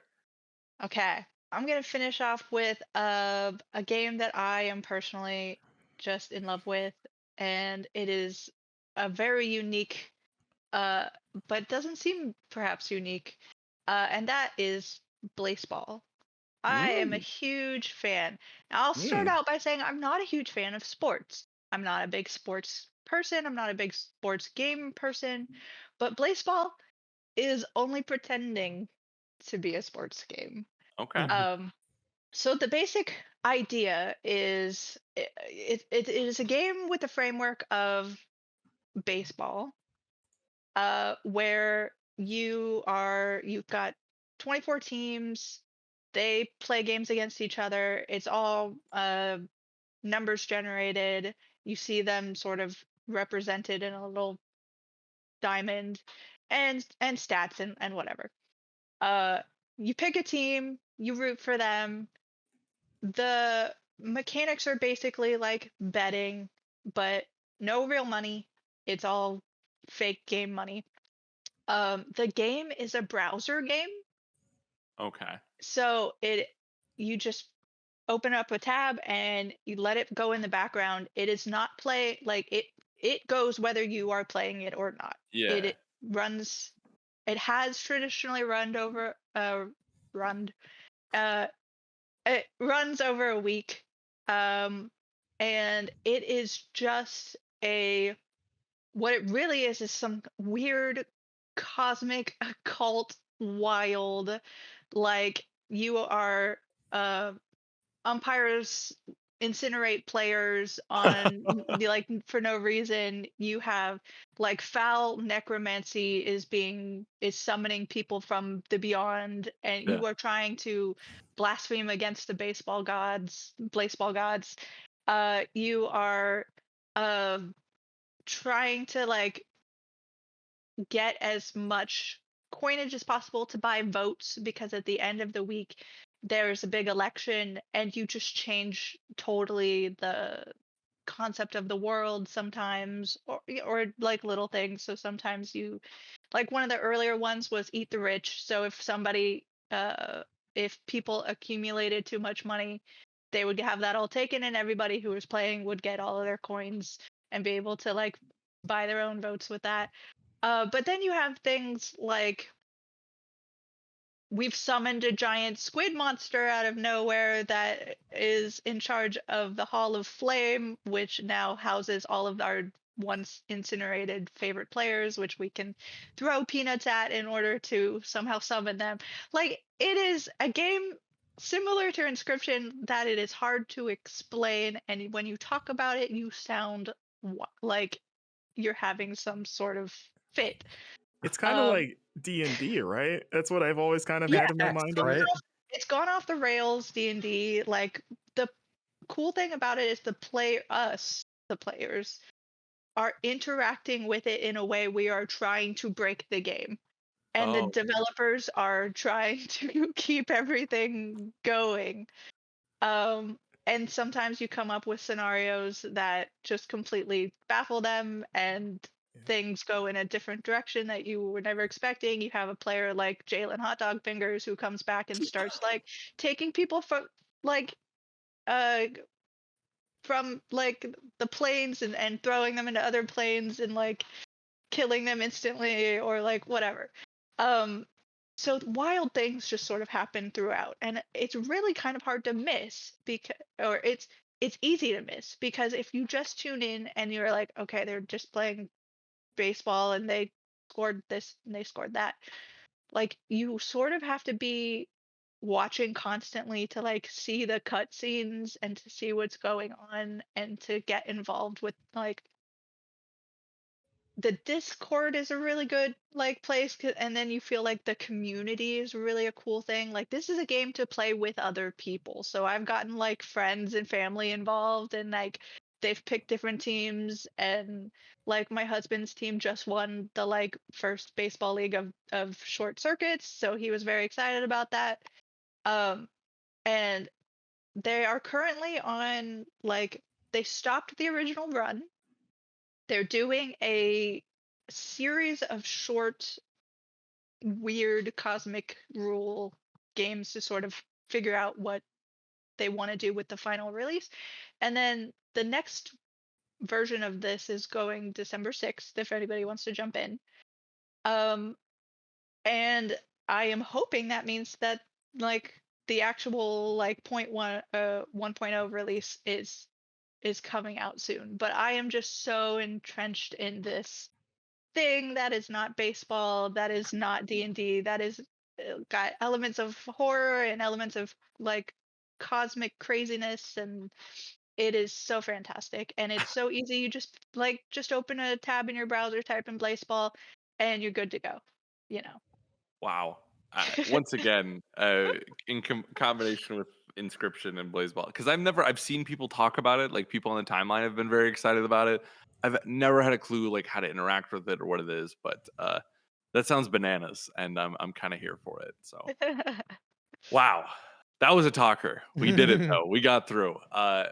Thank y'all. We're gonna take a little break, and we will be right back with housekeeping and community emails. Be right back. Welcome back to the Game Informer Show. What a lovely conversation we just had. It was a long one too. So lovely. We're back with the same folks. We're gonna do some housekeeping and then community email, and then we're gonna wish you a happy Thanksgiving. So, Yes. Alex, take it away. Much like the pilgrims, as they set up for the great feast, there is housekeeping, and just like they started the big feast that they had, they also started it with a podcast review. This week, it's 5-star by Gilbert Vile, saying, quote, "While I've been listening for the past 4 or so years, the show has evolved through a series of different hosts, all good in their own qualities and styles. Alex and Alex have revamped the show and given it a very nice new look," in quotations. I don't know what that's supposed to mean, but thank you. The podcast now has an official set, host, and co-host with the normal rotating crew of lovely GI editors, but the official segments give the show a much more polished experience. New segments like the playlist and heat map. Playlist is a Ben Reeves joint, right? Correct. Yeah, but it is new. It is fairly new. Yeah. New segments like the playlist and heat map give a personalized look at each of the GI editors, and heat map helps to incorporate the awesome GI community. These segments also help tracking in the overall length, where sometimes during the Andy days, episodes got into 3.5 hour range. Well, That's not maybe this week we might. Love the podcast. Keep doing great work and bring the big man swag each week. Great podcast to listen to on my commute. Thank you, Gilbert, so much for that. We appreciate you. What a good review. So much. That was a good, very thoughtful. comprehensive review. We appreciate you, Gilbert. Thank you. And of course, if you want to do that, you can go to Apple Podcasts, leave us an honest review, and that just helps us out. If people are wanting to check out the show, they can hear recent, reviews, or they can read recent reviews and maybe decide to check it out for themselves. So if you take the time to do that, we're going to be sure to shout you out on the show. So thank you again, Gilbert. We really appreciate you.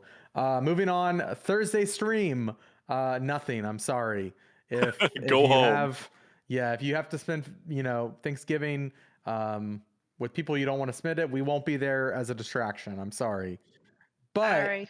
that means that you can just take that hour, that 2 hour chunk that you were gonna tune in for, and just play a game or watch a show, like what we do in the shadows, or maybe Only Murders in the Building. Those are my two favorite shows right now.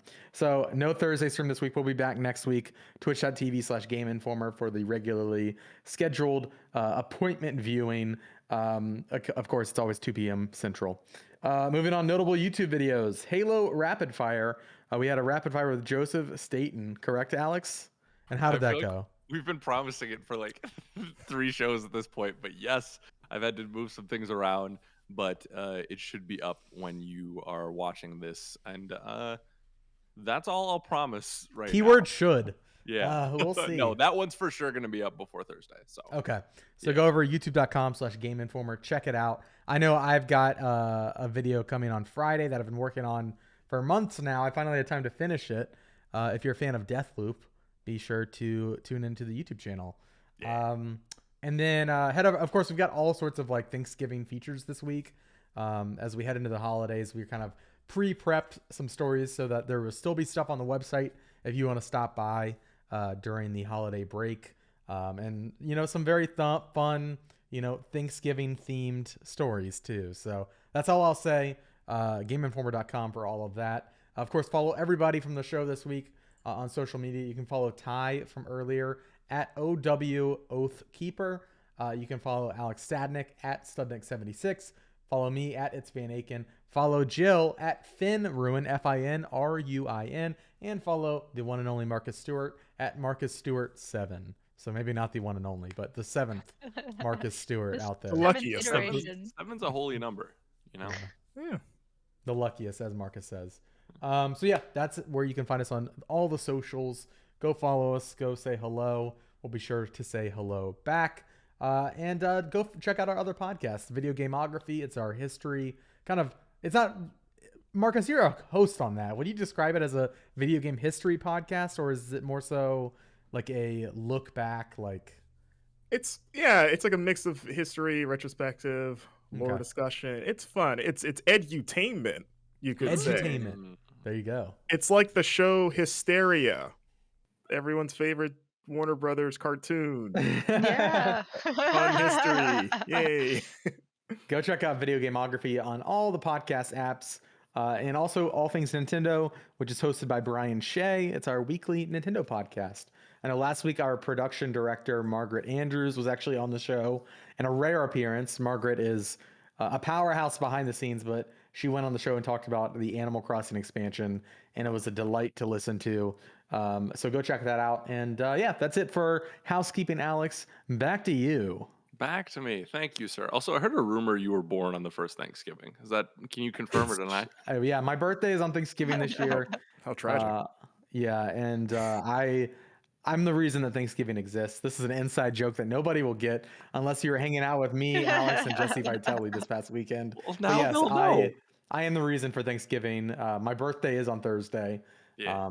So thank you in advance. I mean, Thank you. Tell Alex Van Aken happy birthday. It's a I'm beautiful gonna day. be 30. Nope. I'm gonna be 30. It's Put okay. candles on your turkey and blow out and make a wish. Yeah, right up the butt. Just you take 30 candles and you stuff them where the stuffing would be. Oh no. Okay, it's like a Um, rocket bird. Yeah, rocket turkey. But I'm turning 30. I got a card in the mail this week. It said, "You're officially retro." And I wanted to no longer be here anymore after reading that. Welcome to the club. Yep. So thank you, Alex. Yeah. Take My it mom- away. My mom, Van Please. Aken is done with this episode. My mom always says 30s are fun because it's like your 20s with money. So take that for what you will. Okay. Waiting for that money to come around. Hell no! Ladies and gentlemen, welcome to listener emails, the beautiful section where you guys get to help dictate the show. Man, we're all getting to that point, aren't we? We are.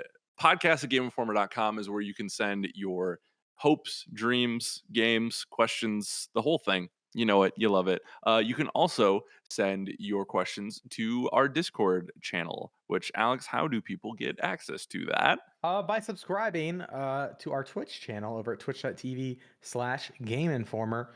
You can do that with a tier 1 sub or a free Twitch Prime subscription if you are an Amazon Prime member. Indeed. This week we just have a couple of emails.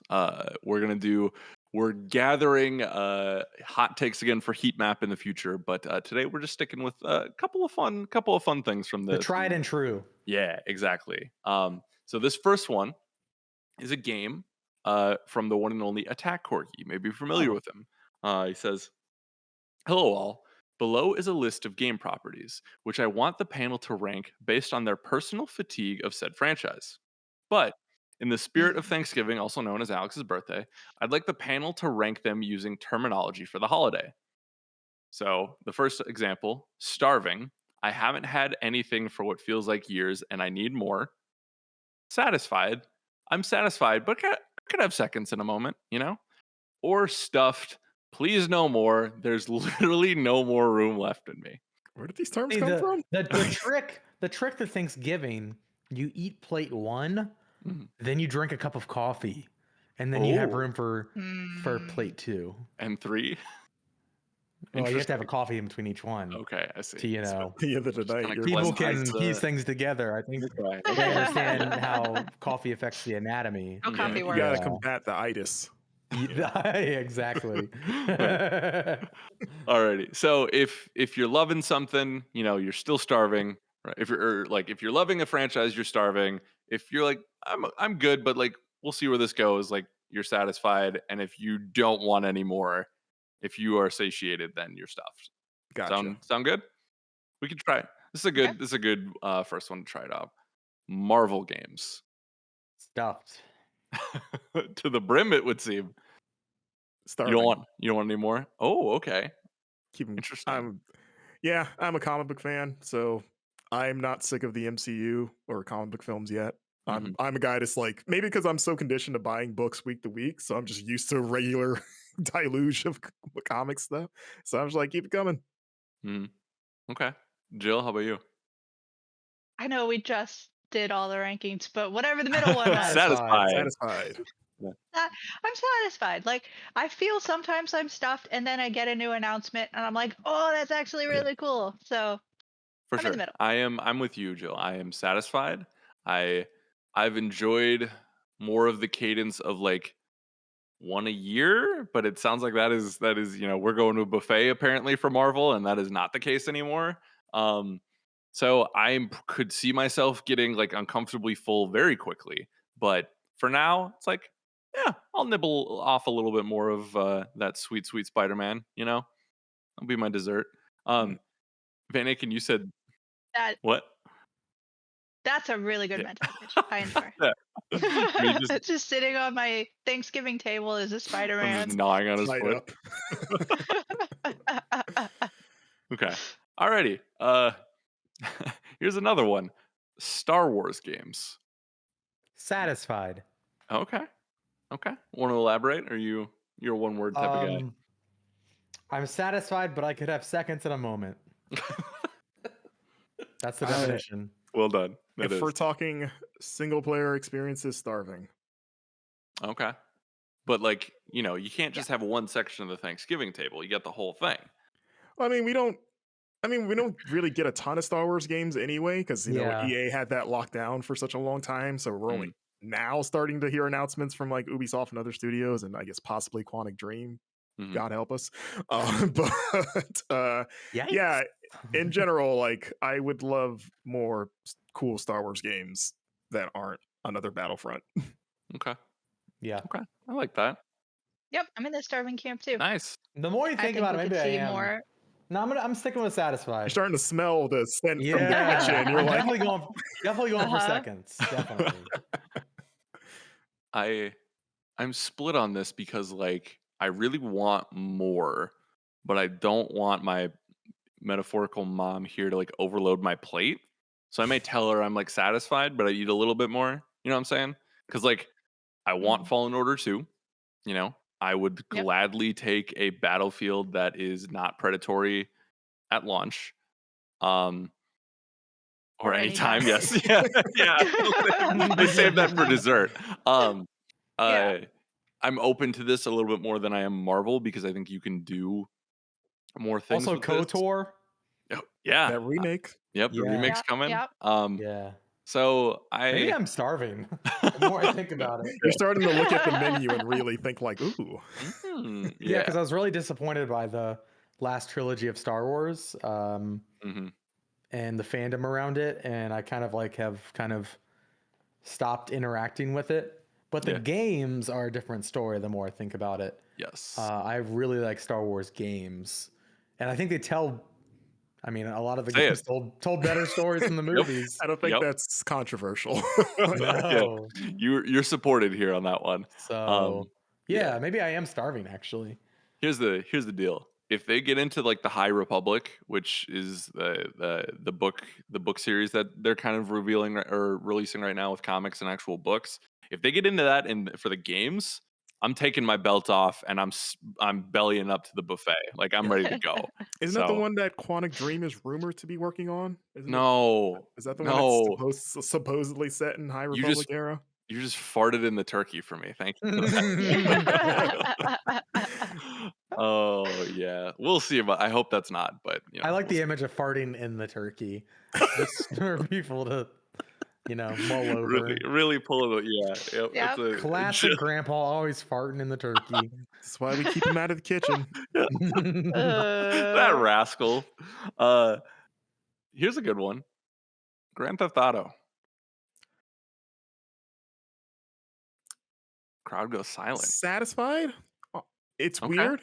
I Mhm. feel like I've had to grapple with this recently I feel like every GTA game since 3 I've had diminishing returns with. I was obsessed with 3 to like one of the rare times I was like legitimately obsessed with it when that game came out. And I love Vice City, love San Andreas. 4 I loved the story.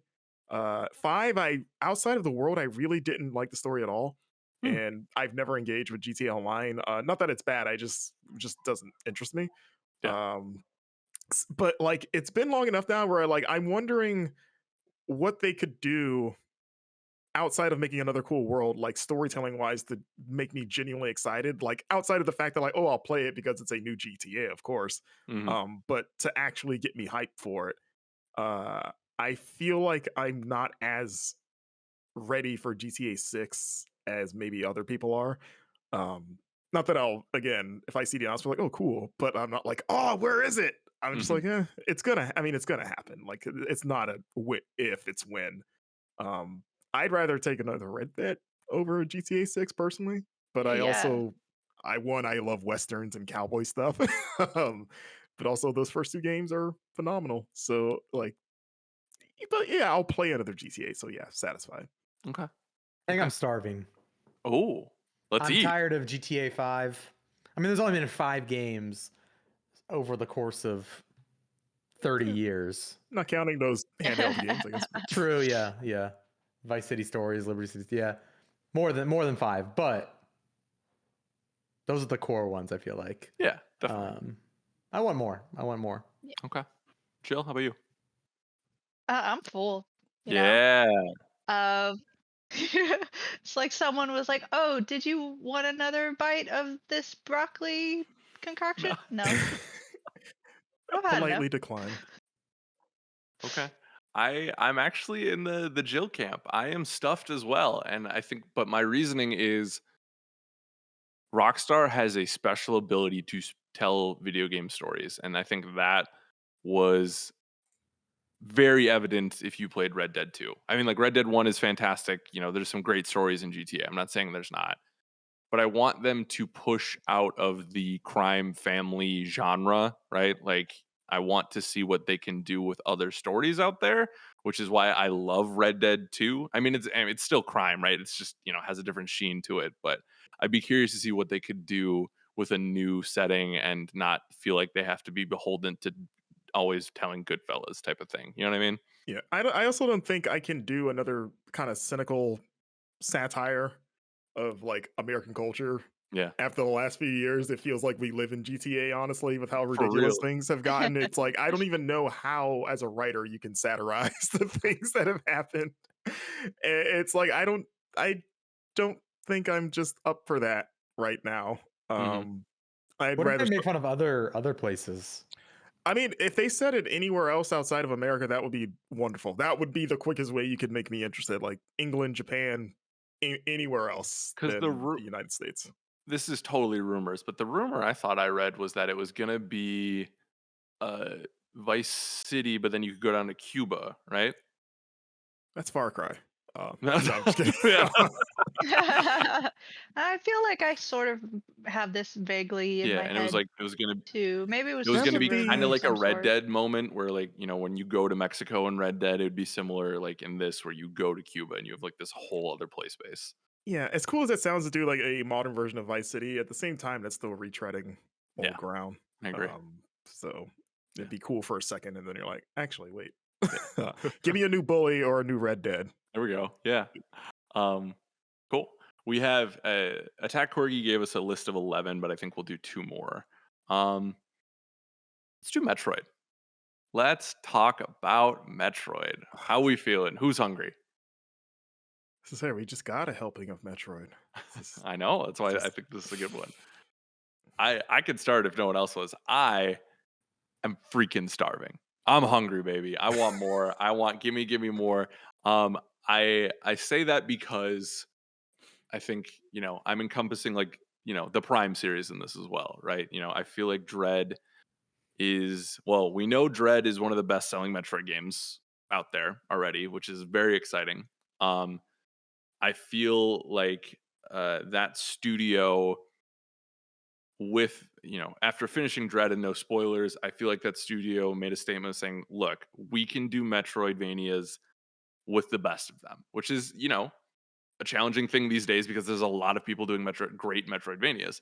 But I feel like they're kind of saying like, let us go buck wild with this. Like we've shown you we can do this. Now let us expand on this even more.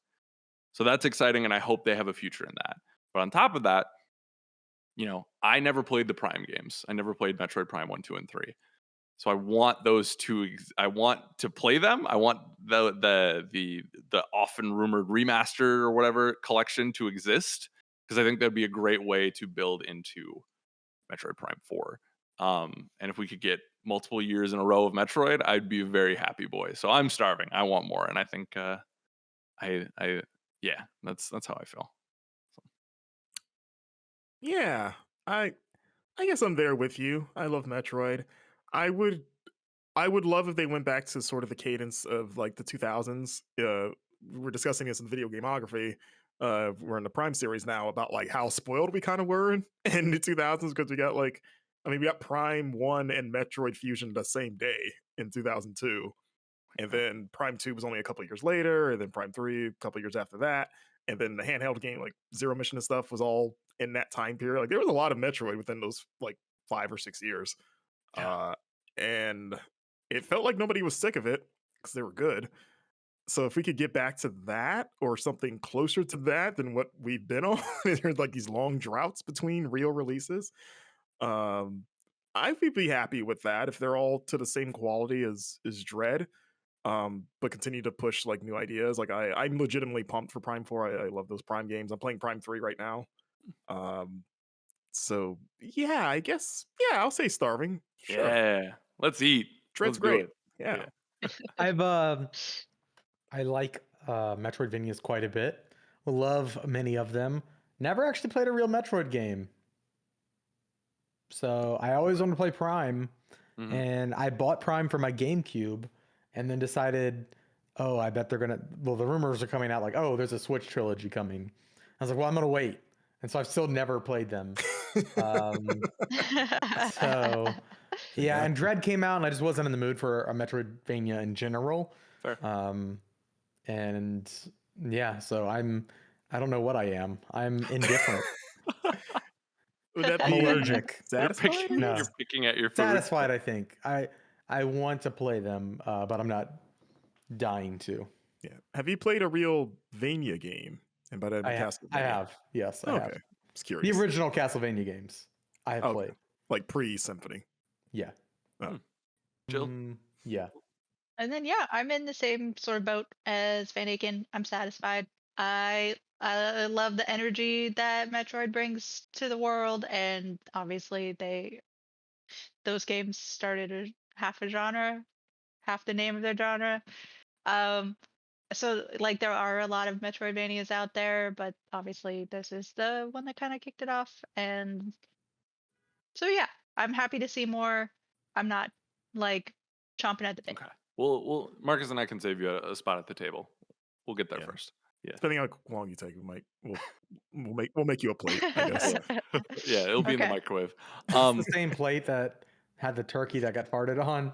Well, That's what happens when you don't show up first. You get the Yeah. fart turkey. classic old Thanksgiving fart goof. turkey. Yeah. Uh-huh. All right. Let's see. This is tough because Tackworky listed a lot of good ones. We'll do one more. I feel like it's fitting. Also, I feel like we had this conversation a little bit off camera, but we're gonna finish off here with Halo. The Master Starving. Chief. Starving, he says. He wants to eat. Oh, starving for good Halo. Well, 'cause yeah. I haven't had a good Halo game. Let me look at the release calendar. How many years are you going back? Since Halo 5. I haven't had a good Halo game since 2012. 2012. Okay. Halo Halo 4 was 4. 2012. Halo Mhm. 4. I am in the camp that Halo 4 is good, actually. Not as great, not great like the old games, but good. Don't make a girl a promise you can't keep. That line hit me. Granted, I was only like 18.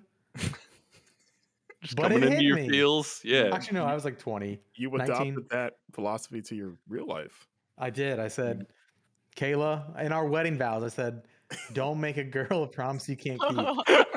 As the guardian of the galaxy says, Master Chief, I too will not make a promise I can't keep. Oh, not Star Lord. Gotcha. I was gonna say, wait, Peter In Quill is sickness and in health. Then I kept going. She was very confused, but just went with it.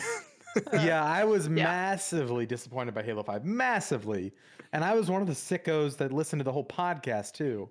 The Hunt the Truth podcast that was like setting up an incredible story. And on top of that, the marketing was happening. Yep. And that game sucked. And the multiplayer was bad too. Oh. Nothing was. Yeah, I'm not. Listen, Halo Infinite's back. It's great. And so I'm happy, but I'm still starving. Mm-hmm.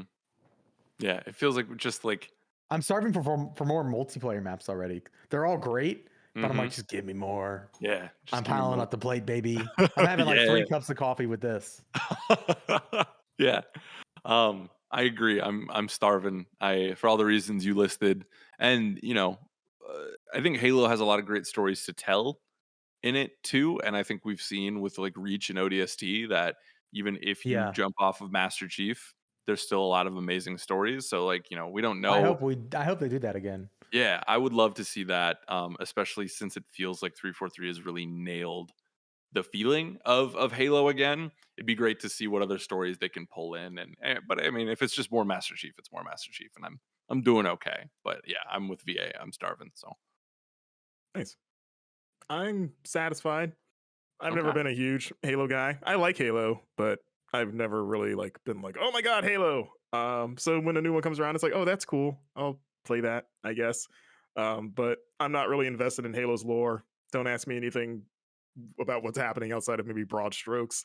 They're fun to play, and that's about it. But Infinite looks cool, and yeah, cool. Jill? I think before this recent one, I would have said Mhm. full. But with Infinite coming out and everybody's excitement and everyone's sort of reliving how fun it was to pick up, Master Chief and play for the first time, like that has sort of influenced me to let's go with satisfied. Like I want to see people excited about the things that they're excited about. And I'm sure you've gotten your fill of that over from our Slack channel over the last couple of weeks. Yeah. Yeah, it's a fun time. I like that perspective of maybe it's not necessarily for you, but like happy people are a good thing. We like happy people, Cool. Well, Attack Corgi, thank you so much for that lovely email. That was fun and very, very nicely themed. So we're going to do one more and then we're going to say goodbye. This one is from Landon in VA. Says, it's my home state.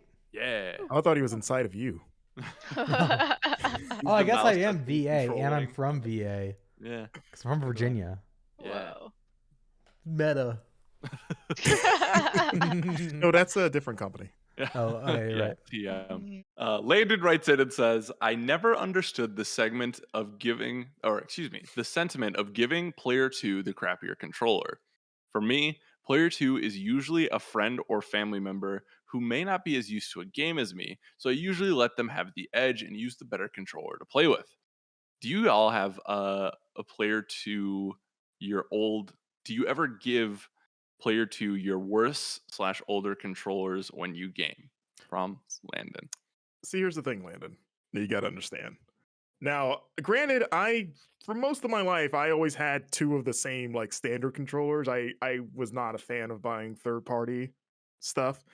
But as much as you love your friends and family, sometimes you know that they're maybe not the cleanest people or the best with technology or just things in general, especially if they don't belong to you. So if you got like your little brother, your little cousin comes over and he's like Pigpen from Charlie Brown, little dirt cloud around him. Do you want him touching your prized controller? It's like, no, you give him the controller that you don't touch so that he can mess it up with his Cheeto hands or whatever he's got. Poo fingers. Yeah, yeah. Oh, yeah. Hmm. His poo Okay. fingers from farting on turkeys and whatnot. You give him that. Like, hey, you can mess this one up. I won't feel as bad. It's still annoying that I got to clean this up, but it's not like, because you're like, your controller, people don't understand.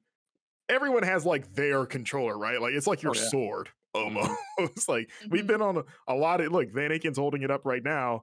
His controller, it's like, we've gone on so many adventures with this. This is my Excalibur.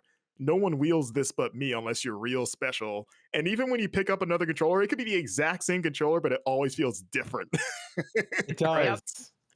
It's weird.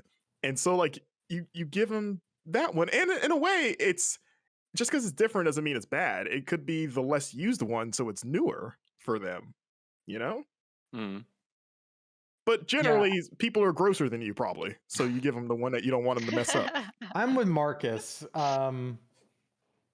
It depends on the situation. As a kid, I was, selfish, and I would give them the really like the barely functioning one.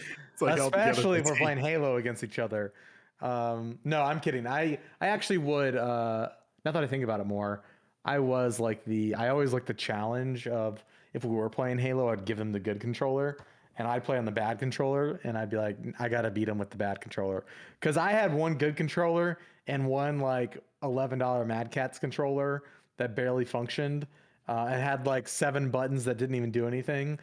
But these days, I try to give, like, if Kayla plays with me, I give her like the Switch Pro controller, and I'll play with like a Joy-Con, just because I want people to have a good time. But there was a period in my life I feel like I would have given people bad controllers. I don't know when, but it definitely happened at some point. The dark period of your life.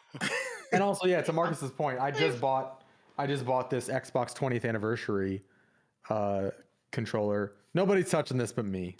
I feel bad even touching it. Yeah, it's like buying the prized car, right? You're like, this isn't leaving the garage, and if it does, I'm the one driving. Yeah. Yeah. I already feel bad. I got the Forza Horizon one, and it's just so pretty. And I was like, no, I'm gonna play with this one, right? And I already feel bad I am, because I get my sweaty hands all over it, and it gets icky. But it's worth it because I love that thing, so I get it. So, Jill, what about you? I really appreciate that Marcus tried to find like a practical reason instead of just going into the like, yeah, I want them to suck. But like a lot of the time, like my experience gaming might be perhaps a bit different than the rest of the gentlemen, because most of the people coming to play would assume I sucked for reasons. So I was like, I'm not giving you an edge, and I'm kicking your butt. Oh, let's go! Yeah. But if it is like family or whatever, like it's not. It wasn't like a thing I was trying for the most part to like. I'll give you the bad controller. The $11 Mad Catz reference is so right, because like when you're sort of like struggling, but you want to like have people play like a Smash Brothers or something with you. like you get those controllers just so you could have something to offer other people to play, so you could do more than just like your little like 2 session. It's like, oh, you guys can jump in later. Um, so I think most of the time, if I had a bad controller, it would be like, whoever gets out first gets the bad controller, and so it'd be a lot Yeah. kinder. I treat the second controller as like a gas station bathroom key. Yeah, that thing is attached to like a 2x4, Oh my god. but I'm lending it to you so it can't get stolen. It's been used by countless hands. It's like, here you go. It looks like crap, but it's Like like the key at the coffee shop I go to. It's a tiny key and it's attached to a giant bucket. You have to like pull around with you. I attach it to a better controller that you can't actually use to really mess with it. I would like it if you'd figured out like those stations that they have at like Target where you can only move the controller like a couple inches Yes. one way. Just have it bolted to the wall of my apartment. Yeah. This is where you can sit. You have to stand. Your screen is above you. You got to really arch your neck up. I'll to be look at over what on the you're- couch. Incredible. I think that is the perfect way to end this segment. So thank you, Landon. Thank you, Attack Corgi. Thank you, everyone who has watched or listened to this episode of the Game Informer Show. As always, be sure to like, share, and subscribe. Leave a review on Apple Podcasts. That helps a lot. Follow us on Spotify. Subscribe on Apple Podcasts. We really, really appreciate it. We hope everyone has a really good holiday break if they are celebrating. I know, I know we got our listeners in the UK and places other than US. So just have a good Thursday. Have a good week. But if you're celebrating, happy Thanksgiving. We're so thankful that you take this journey with us every week. We appreciate you. Be good to one another, and we will see you next time. Bye, everyone.